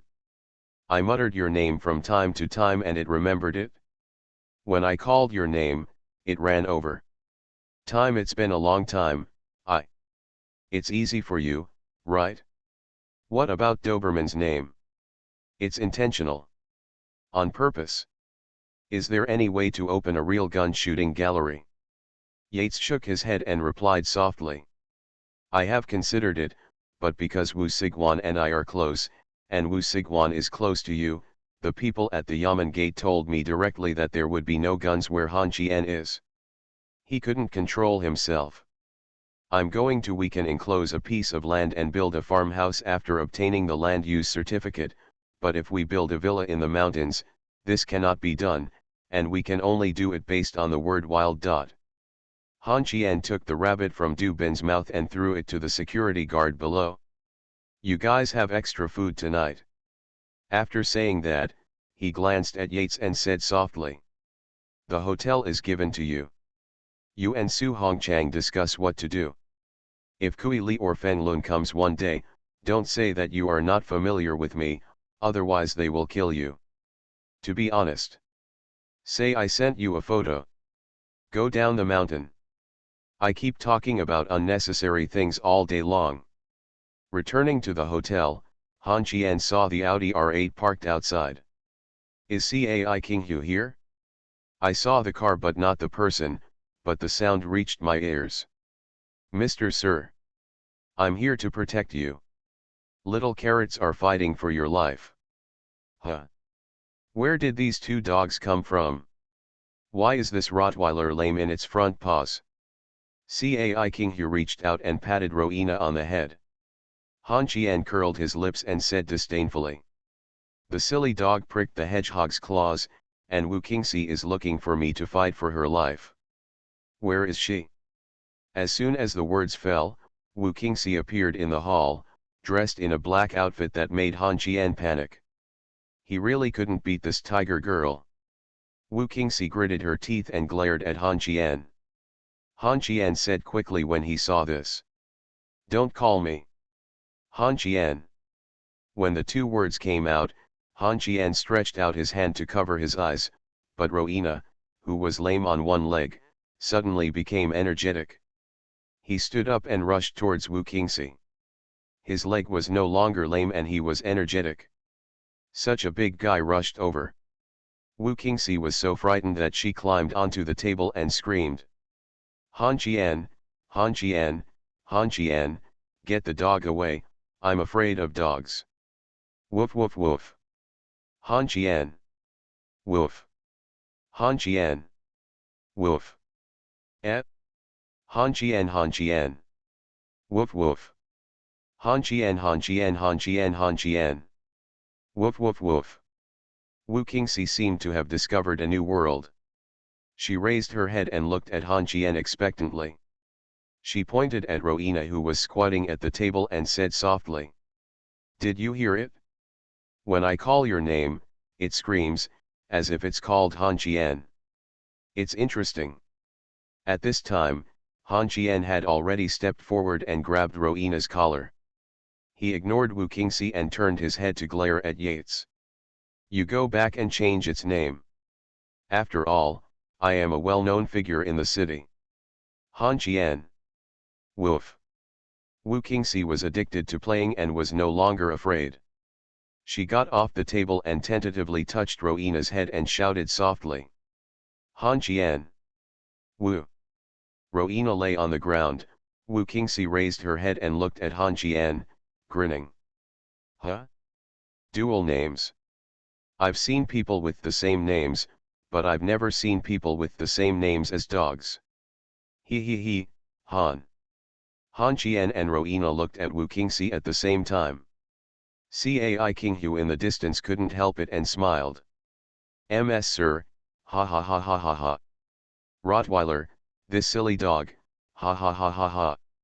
Wu Qingxi couldn't help it anymore, pointed at Rowena and smiled. "This stupid dog is called Han Qian? Ha ha ha ha ha." After the divorce, the ex-wife became a creditor. Author, Ahuan. Chapter 592. Fortunately, there were no guests in the hall in the afternoon, otherwise Wu Qingxi would not be able to explain clearly when she made such a fuss. On the lawn, Han Qian was thrown several German throws by Wu Qingxi. Fortunately, the ground was soft, otherwise Han Qian thought he would not live long. Yates stared at Wu Qingxi with wide eyes. How could she not recognize this big star? She couldn't understand how such a weak look could make Han Qian so miserable. The last cross made Han Qian slap the ground and beg for mercy. Okay, I give up. You're quite capable, little carrots. Smelly gangster. Qinghu." Wu Qingxi let go of Han Qian and stood up to find Cai Qinghu. The latter crossed his chest with one hand and pushed Wu Qingxi's forehead with the other hand, saying in disgust, Stop being such a coquettish person and trying to trick me into investing money. You want me to tell you not to film that scene where the Queen and the Emperor exchange souls? Damn it, you're looking for Han Yates. Why don't you get rid of these two dogs first? Yates smiled helplessly. I've contacted the people at the pet store to pick them up and take them for a bath. It's been a crazy day. Raising this thing is like taking care of a child. It's so worrying. Cai Kinghu whispered. It seems like you have raised children. I suspect that you are plotting something against my husband. Miss Cai, there is no need to doubt it. It's over. I won't guess anymore. I'm in a bad mood, little Labo Si. If you want to continue filming, I can only give you 20 million. If you want to film my husband-in-law, I will invest a little more in you. Wu Qingxi turned her head and glared at Han Qian. How is your considering? Snapped. Cai Kinghu slapped Wu Qingxi on the back and said angrily. Be friendly to my husband. Han Qian agrees. If you film the movie, I will invest. If you don't agree, you can just play in the mud. Hoo hoo. It's no use calling me Tutu. I'm so tired. I'm going to find a place to sleep for a while. I'll have dinner here at night. My husband, please accompany me. Han Qian nodded in agreement. Not long after, the people from the pet shop came. The two dogs got in the car and went back to the city to take a bath. Yates clapped his hands and smiled at Han Qian. I discovered that Miss Cai is the one who is awake and living the most free and easy life in the world. Vice President Wen and President Yan are too persistent. Han Qian chuckled softly. She is heartless and has no ambition. How wonderful. My whole heart is with you, I don't think about anything, I don't quarrel, I don't make trouble, I don't let you down. Mr. Han, I thought of a sentence that suits you very well. You say, don't take the initiative, don't refuse, don't resist, don't take responsibility. Bah! I'm responsible. I don't know who leaked the news about Wu Qingxi in Yeshai Pavilion. At 4 o'clock in the afternoon, Yeshai Pavilion was crowded inside and outside.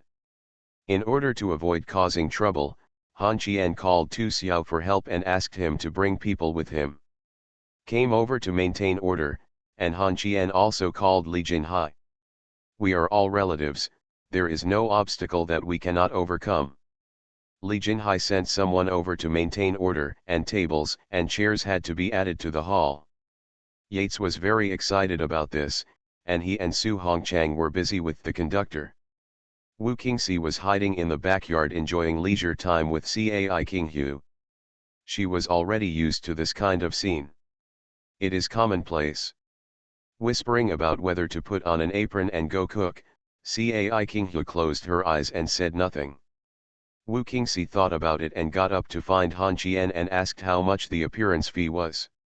Han Qian, who already had a headache, gritted his teeth and said 50 cents, Wu Qingxi he grabbed Han Qian's hand, high-fived the deal, and then got into the kitchen. When a popular actress cooks and serves food. Soon some people began to discuss the price with those who had already reserved a table, asking if they could part with each other. They had no other intention and just wanted to eat a dish served by Wu Qingxi herself.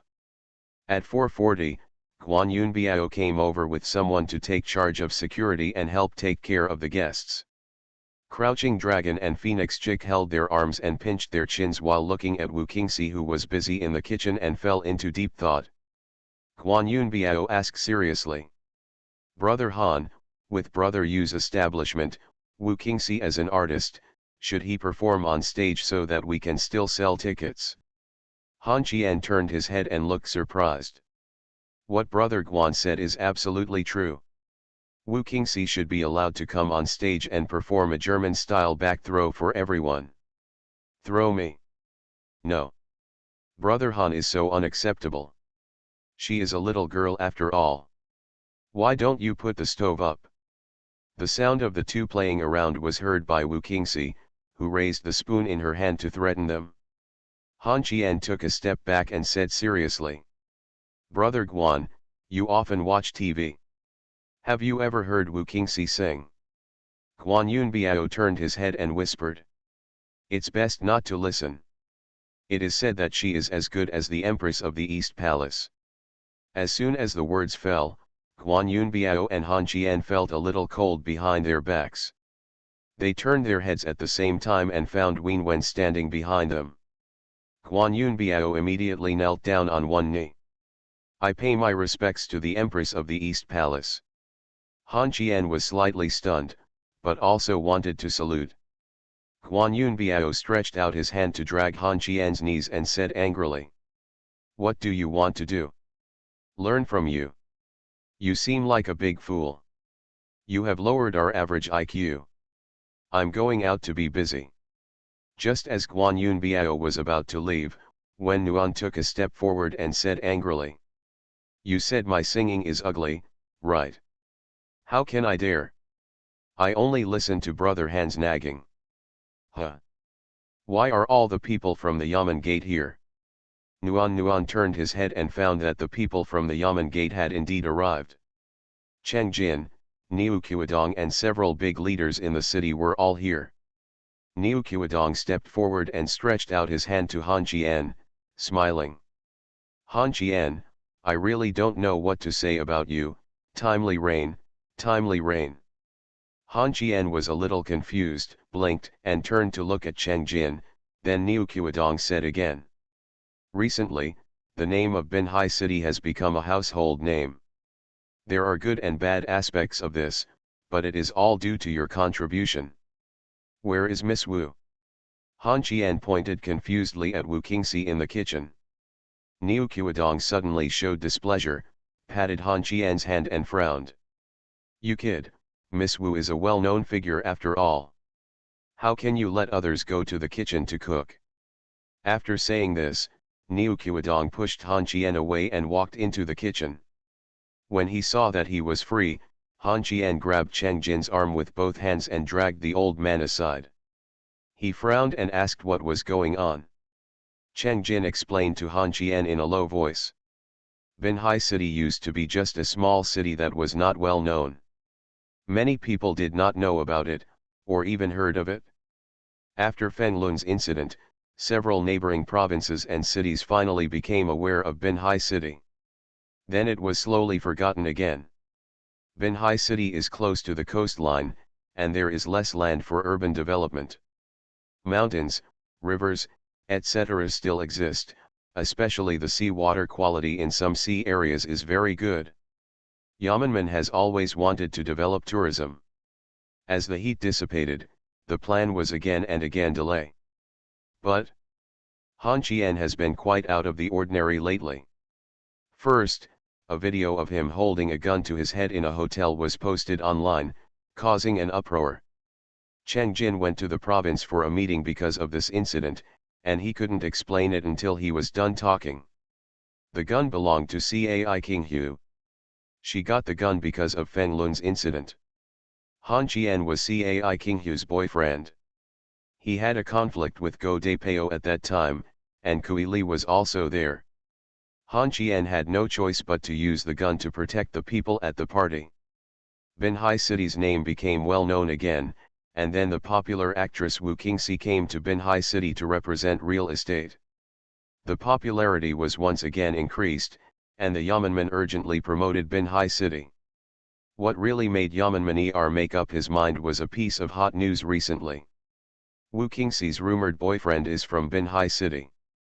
Han Qian had no choice but to let Binhai City be remembered by everyone. Yamenmen believes that Binhai City can attract tourists and promote economic flow. After listening to Cheng Jin's explanation, Han Qian finally understood. He raised his head and stared at Cheng Jin with burning eyes, only to be showered with cold water. "Don't expect any benefits from this matter. None of the girls around you are richer than the Yamenmen. Lao Niu and I came here this time because of Wu Qingxi. What we originally wanted to develop was the mountain behind Yezai Pavilion. She happens to be here, and she wants to talk about cooperation, I have to ask you something, little bastard. Why are you hanging around in Yezai Pavilion, and can Su Hongchang honestly give Yates most of the hotel? Han Qian shrugged and grinned. Old Su is kind. Cheng Jin pinched the back of Han Qian's neck and frowned. He? Kind. Su Hongchang was more troublesome than Tu Xiao when he was young. Later I heard that he was chased by his enemies and escaped. How can such a person honestly share the hotel with others? Yates has already broken up with Lushenga, right? Little bastard, tell me the truth, does this hotel belong to you, and have you threatened Su Hongchang? Hey? Old Cheng, how can you miss me so much? I'm such a chicken. What is Su Hongchang afraid of me doing? Ask Yates about this. I don't know, so don't ask me. There is no one behind Su Hongchang to support him in opening a hotel without making a sound. It's strange to see the green light all the way through the Yamen gate. You won't tell me the truth, right? What are you talking about? That I threatened Su Hongchang and the people at the Yamenmen with a knife. You kid really threatened me? You. As soon as he said this, Han Qian regretted it, covered his mouth and ran away. Cheng Jin's face was livid with anger, and he pointed at Han Qian and cursed with gnashing teeth. Han Qian ran out of the hall and saw that the lawn outside was crowded. Han Qian had a headache. How could Wu Qingxi, a tiger girl, have so many fans? It's strange. Does she look good? Han Qian stepped forward and put away the chair he had been lying on during the day. At this time, Yates had already begun to prepare tables and chairs outside. Anyone who consumes at Yashai Pavilion today will receive a 50% discount on drinks. In addition, Miss Wu Qingxi is busy in the kitchen at this time. Anyone who consumes here may get Wu Qingxi's autograph and photo. The crowd went wild. Han Qian walked away with his chair under his arm, muttering as he walked. What kind of world? As soon as he entered the hall, he was caught by Cheng Jin, dragging Han Qian towards the backyard, pointing at the hunting garden in the distance and frowning. Hunting? Tomorrow you want Wu Qingxi to broadcast a bloody scene? You little bastard, are you going crazy? Han Qian frowned and replied with a frown. There's nothing interesting here. I looked at the list today. I saw a dozen sika deer bought from a private breeding farm in northeast China, 2 wild boars weighing about 300 kilograms, and 2 wild boars of about 300 kilograms. They were bred from domestic pigs. The minks and foxes were all artificially raised. There are some pheasants that I bought from breeding, which is definitely not illegal. I originally wanted to bring in a few wolves, but... What a wolf, I'll go in to check later. Then I'll let the wild boar out. After the divorce, the ex-wife became a creditor. Author, Ahuan. Chapter 593. The hotel was very busy. Han Qian hid in the backyard and enjoyed his leisure time. The crowd dispersed until late at night when Wu Qingxi returned to the hotel. It wasn't until 2 o'clock in the middle of the night that the hotel was completely cleared of people. Han Qian walked into Su Hongchang's office, opened the door and saw Cheng Jin and Niu Qiudong inside. Han Qian turned around and was about to leave. Chang De grabbed Han Qian back like a ghost, not wanting to talk to the people at the Yamen gate. Han Qian stood behind the sofa and watched Yates and Su Hongchang settle accounts. After waiting for about 20 minutes, Yates took a long breath and gave a number. Including the retail water and the money for tonight's banquet, the total turnover is nearly 200,000 yuan. Many of these fans are avid fans. In order to go to the front desk to apply for a VIP card, they can get fried rice and other dishes made by Wu Qingxi. For an autograph and a photo, I went back and forth and deposited it 7 or 8 times, with a minimum of 2,000 per time and an additional 300 as a gift. These fanatical fans are very irrational. If Wu Qingxi hadn't said in the end that each person could only save up to 10,000, some people would have saved more than 100,000 tonight, just to look familiar with Wu Qingxi. Some of them are young ladies from urban groups and companies. Su Hongchang turned to look at Han Qian and smiled. Mr. Dong Han, please tell me whether you want to hold an event when Miss Wu is hunting tomorrow. Han Qian lightly tapped Su Hongchang's head, pursed his lips and whispered to the people at the Yamen gate. Aren't you afraid that they will arrest you tonight? You have to see whether Wu Qingxi agrees with tomorrow's hunting activity, and then ask these upright officials what they say. As for the activity, forget it. Su Hongchang covered his head and smiled innocently. The three of them gathered together to discuss tomorrow's affairs and the reward for Wu Qingxi in a low voice. Over at the Yamenmen, they were also discussing tomorrow's hunting of Wu Qingxi. There are indeed hunting parks in the country, but they are usually huge wild hunting grounds. The hunting ground in the backyard of Yashai Pavilion is about 3 to 5 kilometers long and wide. No one knows whether there will be any problems with such a small hunting park.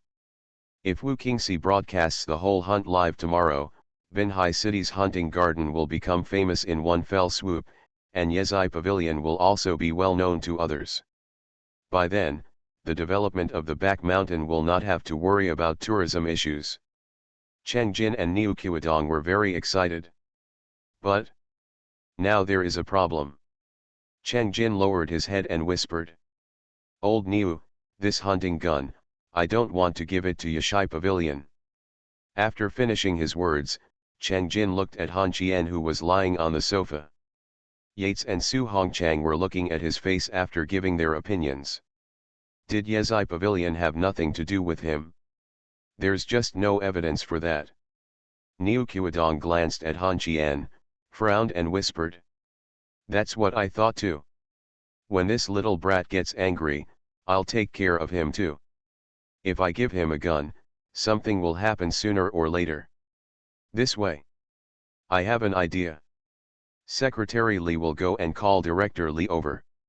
It's only a few o'clock. Want to sleep? Not long after, Li Jinhai yawned and walked into the office. They didn't go back tonight. As Li Jinhai came in, there was warmth. The girl fell asleep in a daze, sitting on the sofa and lying in Yates's arms. Yates raised his head and glanced at Han Qian, pointing to the warmth on his legs, and Han Qian laughed softly. It's okay, it's time to talk about us. If she doesn't want to hear it, she won't be able to hear you even if she stands in front of you. Lao Su, please let someone hang up the surveillance camera first and prepare to follow the cameraman. Miss Ye, you just said that Wu Hunting Park is about mounted shooting, right? Yates nodded. Yes. There was always a hunting park before I came, but it was never disclosed to the public. There were indeed 2 animals there. They were recently cleaned up and sent to the Animal Rescue Center.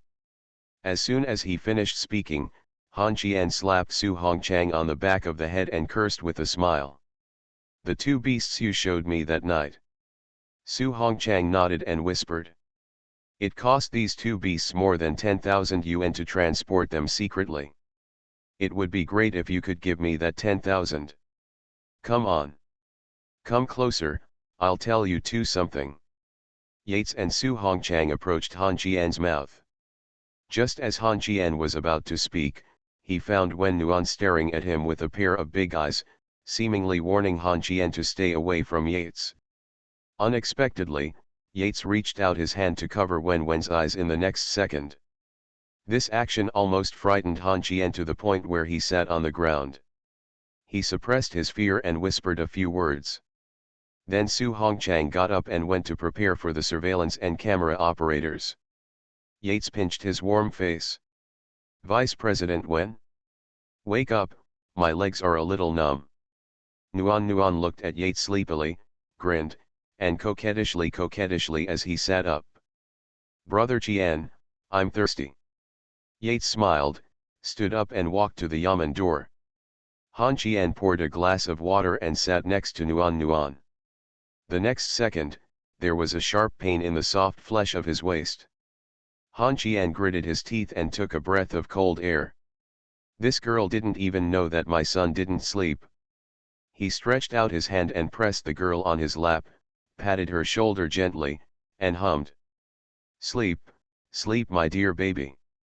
Nuan closed her eyes and felt very warm, but the next second she stood up and gave Han Qian a headbutt on the head. "Daddy loves you, Daddy likes you." This lyric shouldn't be sung. When Nuan left angrily, leaving Han Qian lying on the sofa with his head covered and gritted teeth. A muffled sound just now interrupted the exchange between Yates and the yeomanman. Several people looked at the warmth leaving, and then looked at Han Qian, who was lying on the sofa gritting his teeth and trying not to make a sound. Cheng Jin couldn't help but ask. "Old Li, your niece. This is just the first time I've seen it." Li Jinhai was somewhat surprised. He knew very well whether Han Qian was a man. If he didn't shed tears or cry out about the pain due to multiple injuries, would he be hit by Xiaonuan and lie on the sofa unable to get up? Li Jinhai suddenly remembered the scene of this girl breaking the TV with her head when she was a child.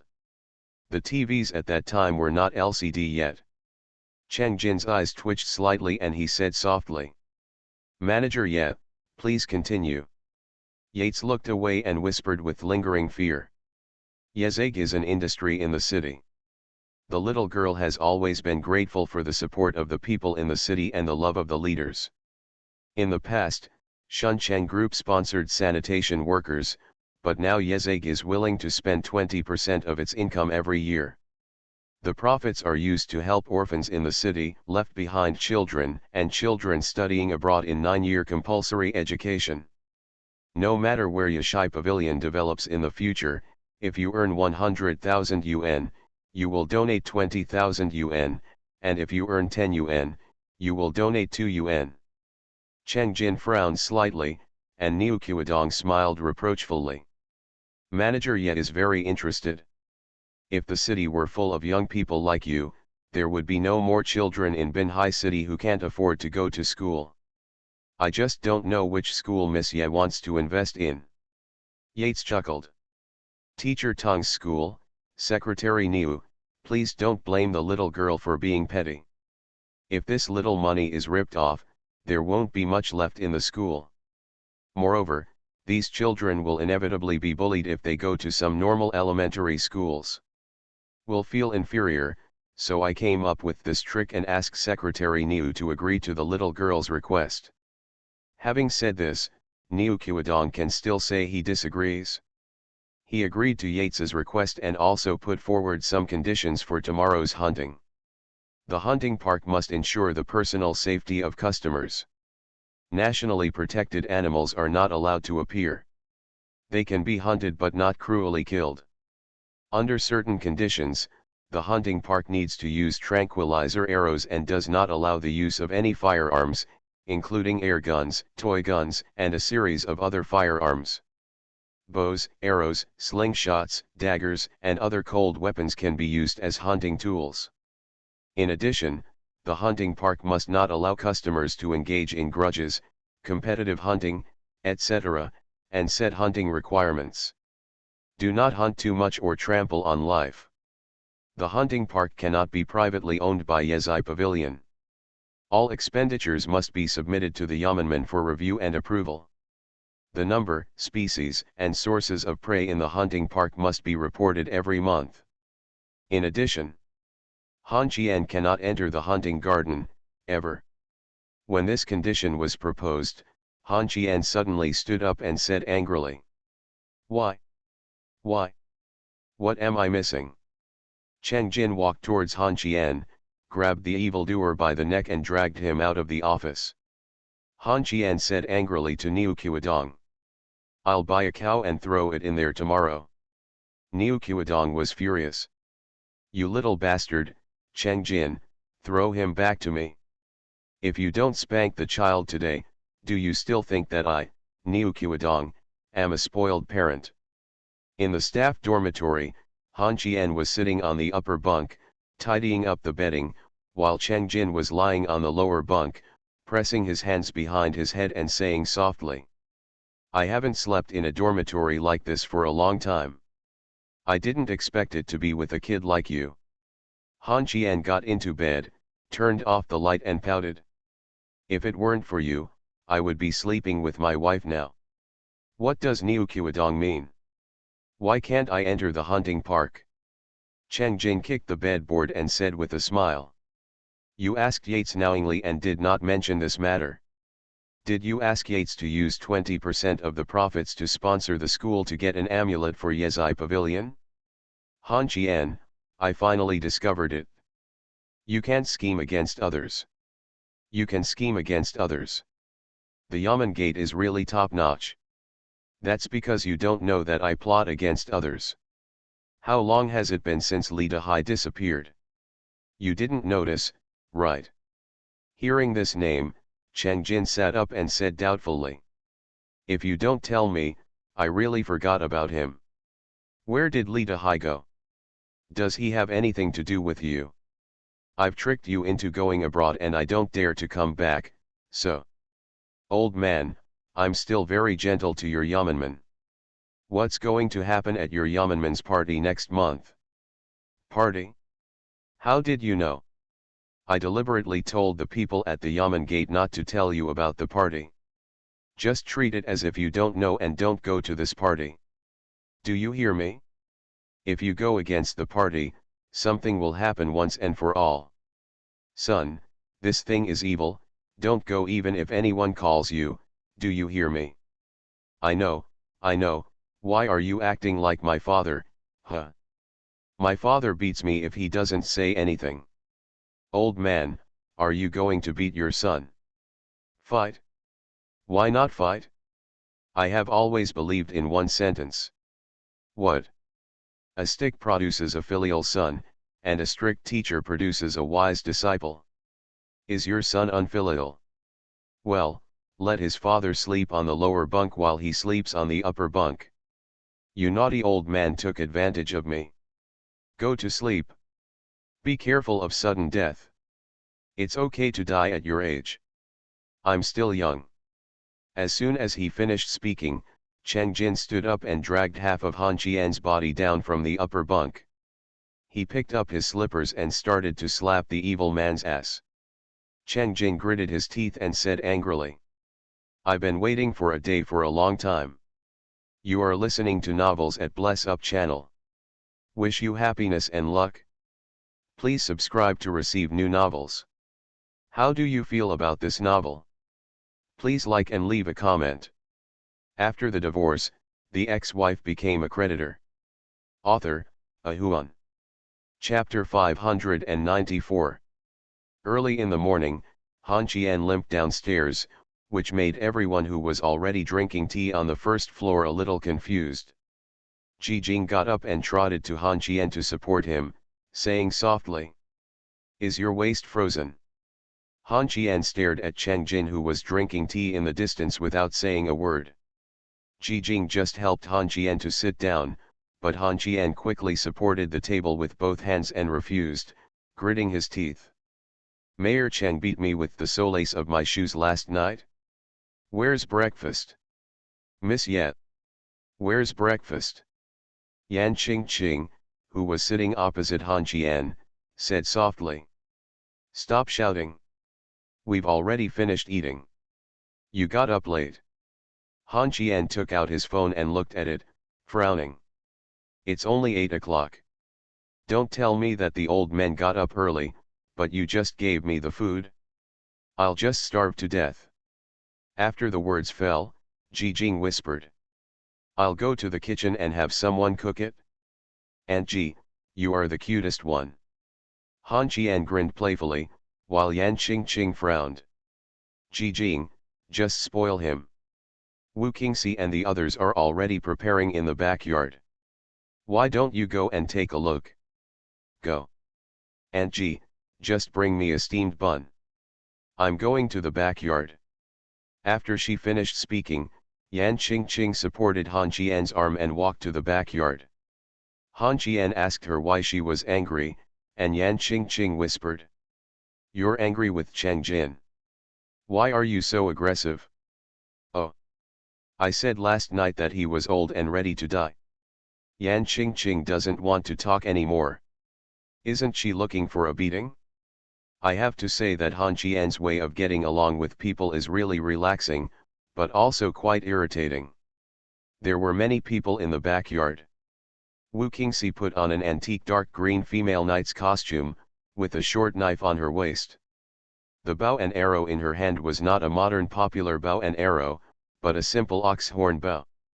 This at the meeting, two girls, Yang Xia and Qian Wan, who were joining in the fun, were checking Wu Qingxi's equipment.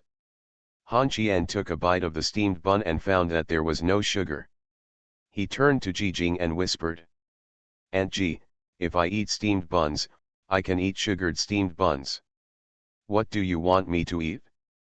I'll go find you another one. Take two. I didn't eat last night and I'm a little hungry." After finishing his words, he took another bite of the steamed bun, stepped forward and grabbed the collar of the girl who was also arranging her equipment, and said vaguely, "Don't join in the fun. Let me go, I'm going to hunt. I'm going to ride a horse, I'm going to be a heroine. I'll be satisfied if you can walk without falling. Please show me the warmth of poetry. Don't let her go in and join in the fun." When Nuan looked at Han Qian angrily, stretched out his hand to grab the steamed bun in Han Qian's hand and took a bite. Then he spat it out with a loud noise and muttered that it didn't taste good. Han Qian smiled, took another bite of the steamed bun and looked at Yi Sports. Pretending to be a big dog, this guy wore a close-fitting short knife and nodded to Han Qian. "Rest assured." Han Qian smiled. "Rest assured." After being beaten by Cheng Jin last night, Han Qian couldn't sleep and started to study today's hunting park. Wu Qingxi is the protagonist, and the limelight must be hers. Han Qian is only going to let 4 people go in to hunt. Wu Qingxi, Guan Degu and 2 cameramen. Things were in a hurry and there was no time to find a professional team, so Suliang found the photographer who would take his wedding photos. He was also a crazy old man. He immediately accepted the order and agreed to it free of charge. People would not alert their prey, nor would they steal Wu Qingxi's limelight. Han Qian ate the last bite of the steamed bun and walked up to inspect Wu Qingxi's equipment. He was a little dissatisfied with her outfit and said softly, "Is it convenient to wear this thing?" Wu Qingxi sighed. "I have no choice, I can't help myself. I'm almost ready. Don't worry about me. Horseback riding is a daily routine for me, master. Remember to be more handsome. I originally wanted you to go with me, but I didn't know until I came in the morning. You are banned from the hunting park." At this time Ji Jing came and handed the steamed bun to Han Qian. Wu Qingxi frowned slightly. "This is what you eat in the morning? Can you swallow it?" Han Qian chuckled softly. Children in rural areas are not picky about food, as long as they can eat. Remember to pay attention to safety when you go in. What about that? Bring Xiao Geer and Han Qian in with you. Although these 2 big babies are not pure hunting dogs, they can be somewhat helpful to you. Well, Yates also asked me to bring the dog in. Oh. Don't worry, it'll be fine. After saying this, Wu Qingxi got on the horse, Guan Yunbiao got on the horse, followed by the 2 teachers who were taking the camera. Wu Qingxi narrowed her eyes at Han Qian and smiled. "After my sister finishes her performance, we will sign the filming agreement for the Mid-Autumn Festival Gala." "Good." Han Qian agreed without any hesitation. The gate of the hunting park opened, and 2 dogs rushed into the hunting park at the same time. Then 4 horses walked in slowly, and the filming started at the same time. Han Qian always felt a little uneasy. The warmth behind him was clamoring to go in and hunt on horseback, but Han Qian didn't agree. After eating the second steamed bun, Yates walked over and said softly, "Ms. Wu came to me this morning and asked me to release a wild boar. She didn't let me tell you. She said that if she wanted to promote Yashai Pavilion, she should be more truthful." Han Qian frowned. "Is it too late to bring them back?" Nuan, who had just come over to settle accounts with Han Qian, heard that there was a wild boar inside, and immediately turned around and left, going back to the hall to watch the video. At this time, a picture appeared on the big screen outside Yezai Pavilion. The green woman galloped through the mountains and forests, and the two black hounds were like two ghostly elves, jumping back and forth.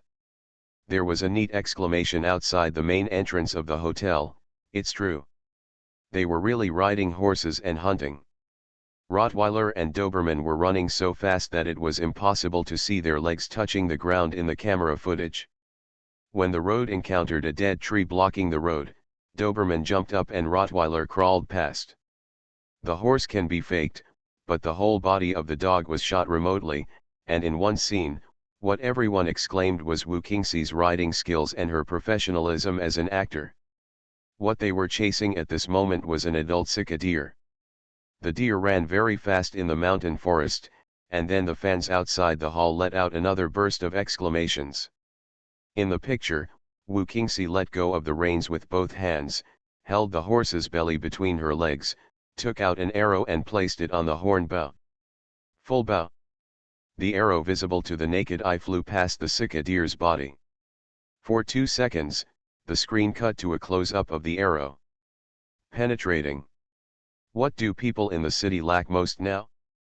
It's pressure. What they need most is catharsis. Why is the ratings of professional wrestling so high? The audience is willing to see the punches hitting the flesh and the muffled sound of the body falling on the ring. They have no way to vent. Watching similar scenes can stimulate the dopamine and adrenal glands in the body.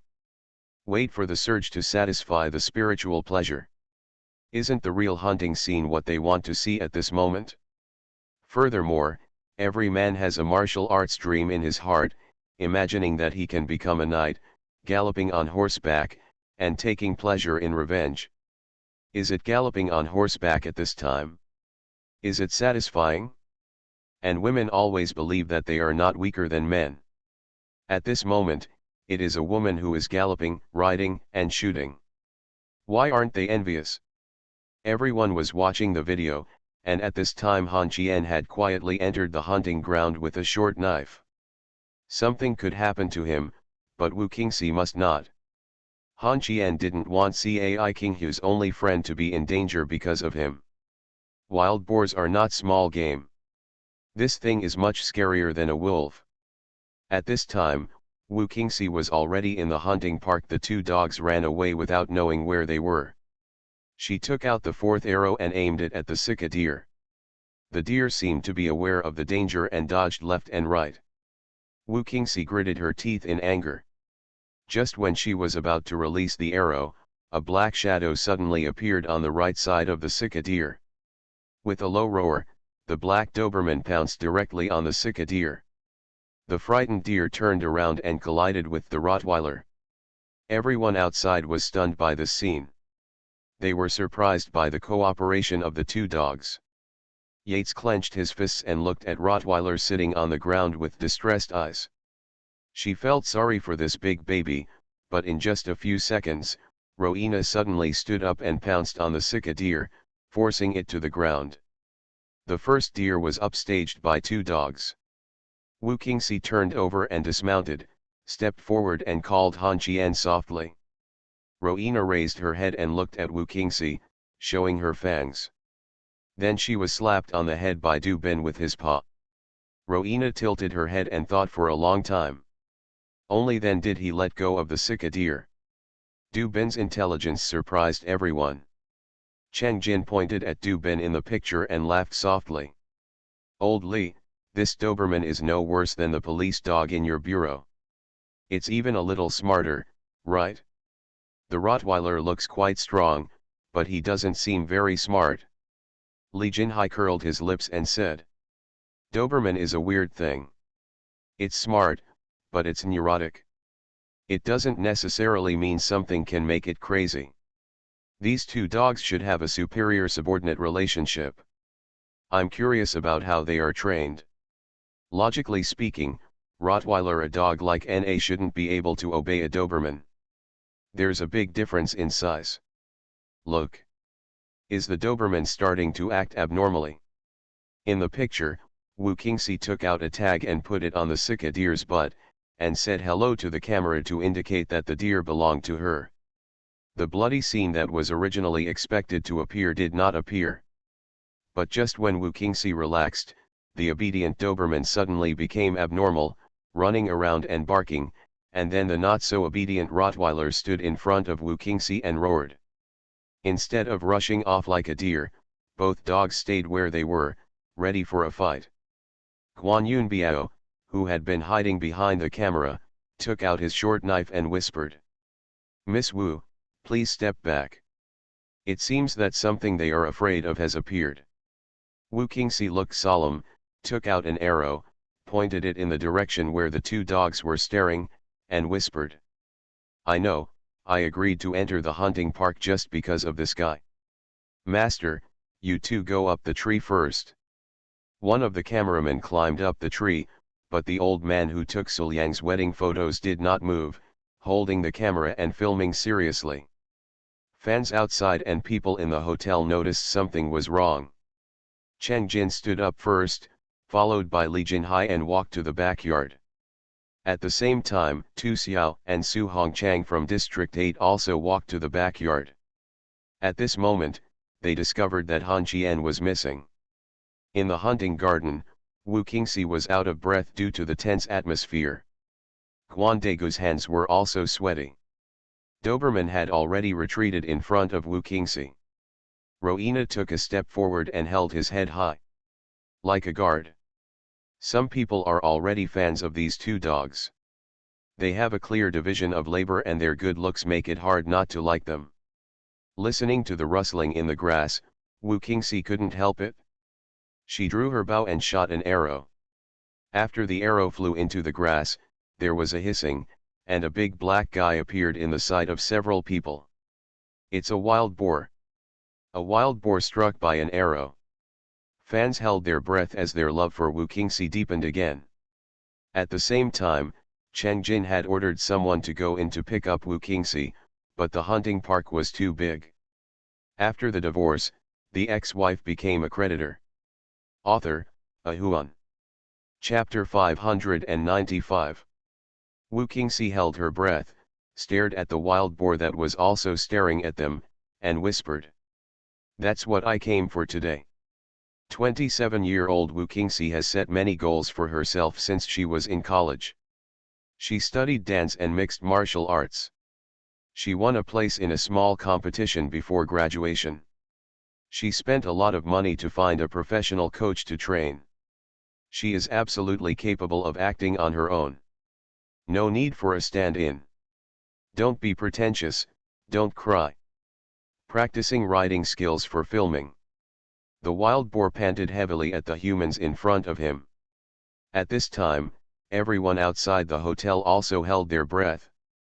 Su Hongchang took the microphone to save the situation and explained that the wild boar was not caught from the mountains. Now this is just the first wild boar and domestic pig bred, and there will be no danger. Su Hongchang took the microphone and shouted loudly. Since Yashai Pavilion has set up a hunting park, it will ensure the safety of customers. Professionals will accompany them and protect them when in danger. In the hotel, Yan Qingqing stared at the picture on the screen and frowned. If Wu Qingxi kills this wild boar, will there be negative news? Some virgin bitches say that wild boars are also alive. Yu Shisai on the side curled her lips and replied. There will definitely be, so we discussed it in the backyard in the morning. Try not to hunt. If we have to, we won't show the hunting scene. At first, we didn't include wild boars. It depends on the situation. We will spend money to hire Navy troops when the time comes. Chant. Yan Qingqing shrugged, turned to look at Wen Nuan, and smiled. Don't go hunting anymore? One day, relying on Han Qian's pampering for you, you act like a spoiled brat. Look at your seductive energy. Wen Nuan sneered. Envious. When the two women were arguing, Wu Qingxi had already begun to deal with the wild boar. She did not choose to confront the wild boar head-on. She got on her horse and told Guan Yunbiao that she would be the bait, and then looked for an opportunity to kill the prey. Guan Yunbiao asked with a frown. You want to broadcast bloody scenes? Are you not worried about negative news? There is a way. As soon as she finished speaking, Wu Qingxi slapped the horse's back, then turned around and shot an arrow at the wild boar. The arrow accurately pierced the wild boar's right leg. The pain caused the wild boar to roar and charge towards Wu Qingxi. The wild boar's turn also gave the two dogs a chance. The horse galloped in front and the wild boar followed. The two dogs shuttled on both sides of the wild boar looking for opportunities. Guan Yunbiao drew his short knife, gave up riding, and galloped behind the wild boar. He wouldn't mind stabbing this beast's asshole if he had the chance. At this time, Han Qian heard the roar of the wild boar and ran quickly towards the place where the sound came from. In the woods, Wu Qingxi rode back and forth on horseback.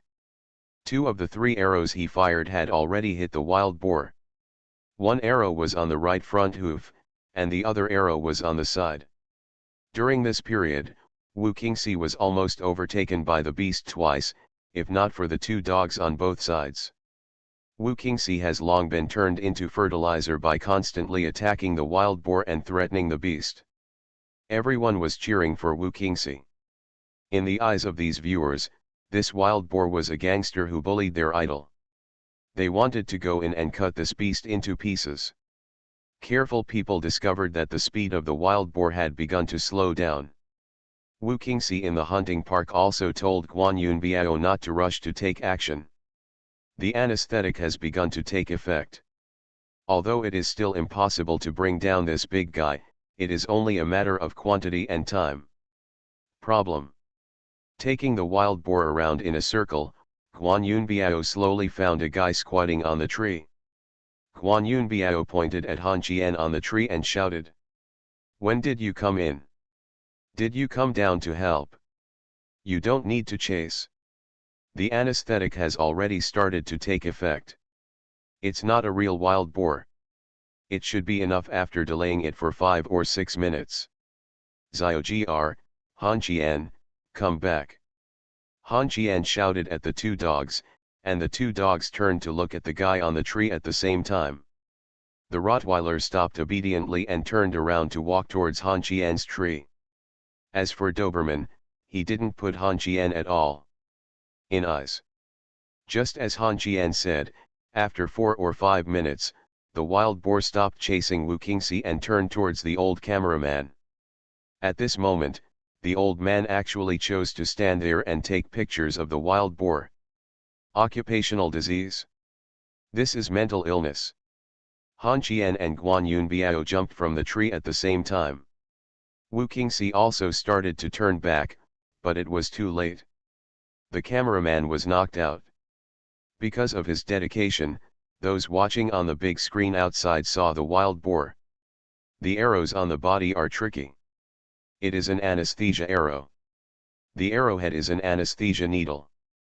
When the arrow pierces the body of the wild boar, the inertia will push the intoxication inside into the body of the wild boar. Wu Qingxi turned over and dismounted, ignoring the wild boar that ran over to check on the old master's injury. There was blood at the corner of the old master's mouth, and the impact on his body was a bit overwhelming. Despite this, he still insisted on pointing the camera at the comatose wild boar. Han Qian signaled Wu Qingxi to deal with the wild boar. At this time, another camera teacher also followed. Wu Qingxi tied the 4 legs of the wild boar with a rope, then tied its mouth and made a yes gesture to the camera. Face full of pride. The fans outside the venue breathed a sigh of relief. At this moment, the camera was turned off. Han Qian called Yates and asked her to come in to pick him up. Then he stood up and slapped Wu Qingxi on the shoulder, saying angrily, "Do you know how dangerous it is? Letting you come to the hunting park is just a formality. Why would you let this thing out when you have nothing to do?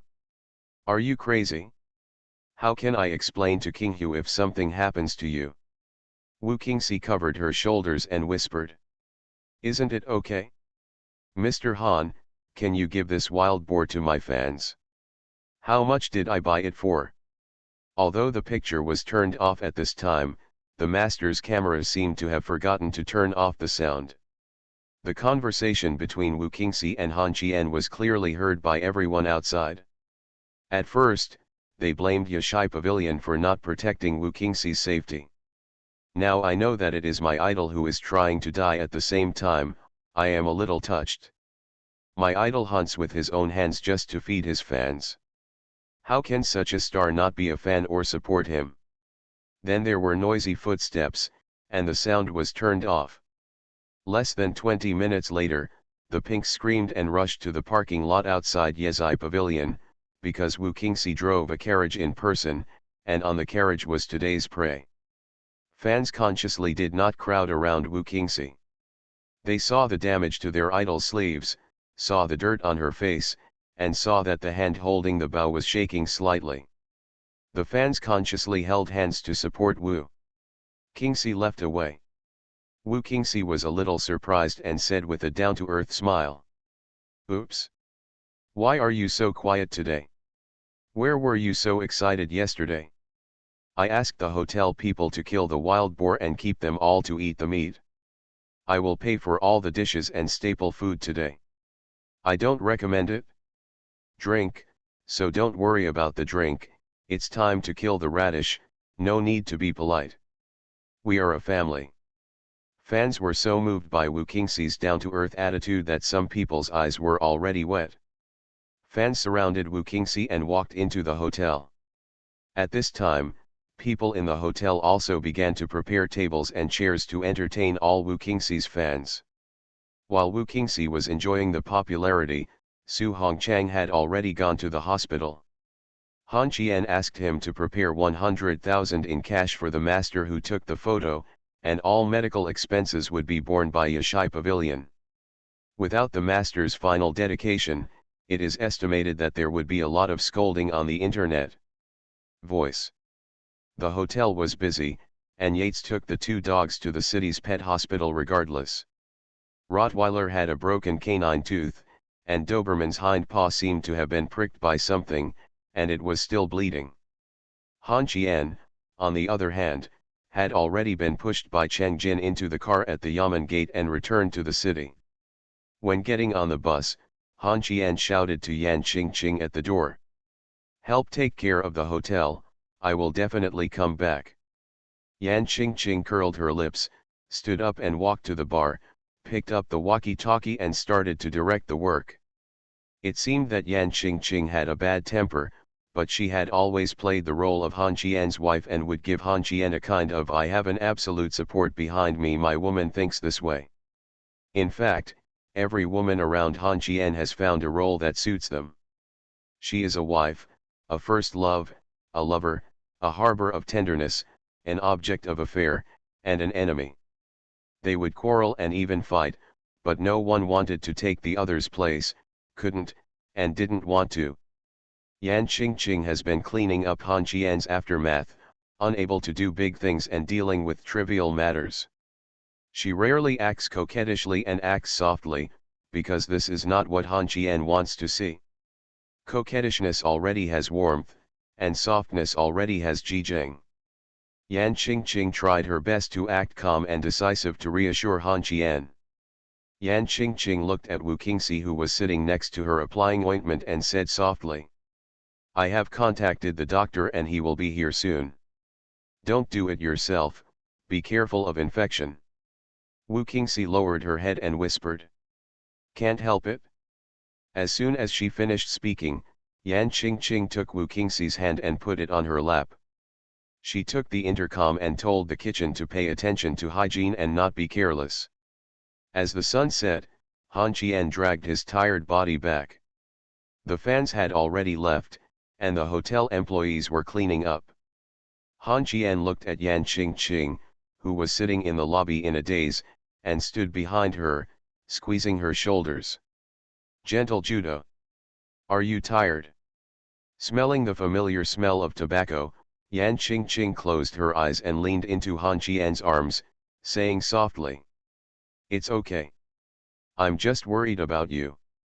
Didn't the Yamenmen give you any trouble?" Han Qian smiled.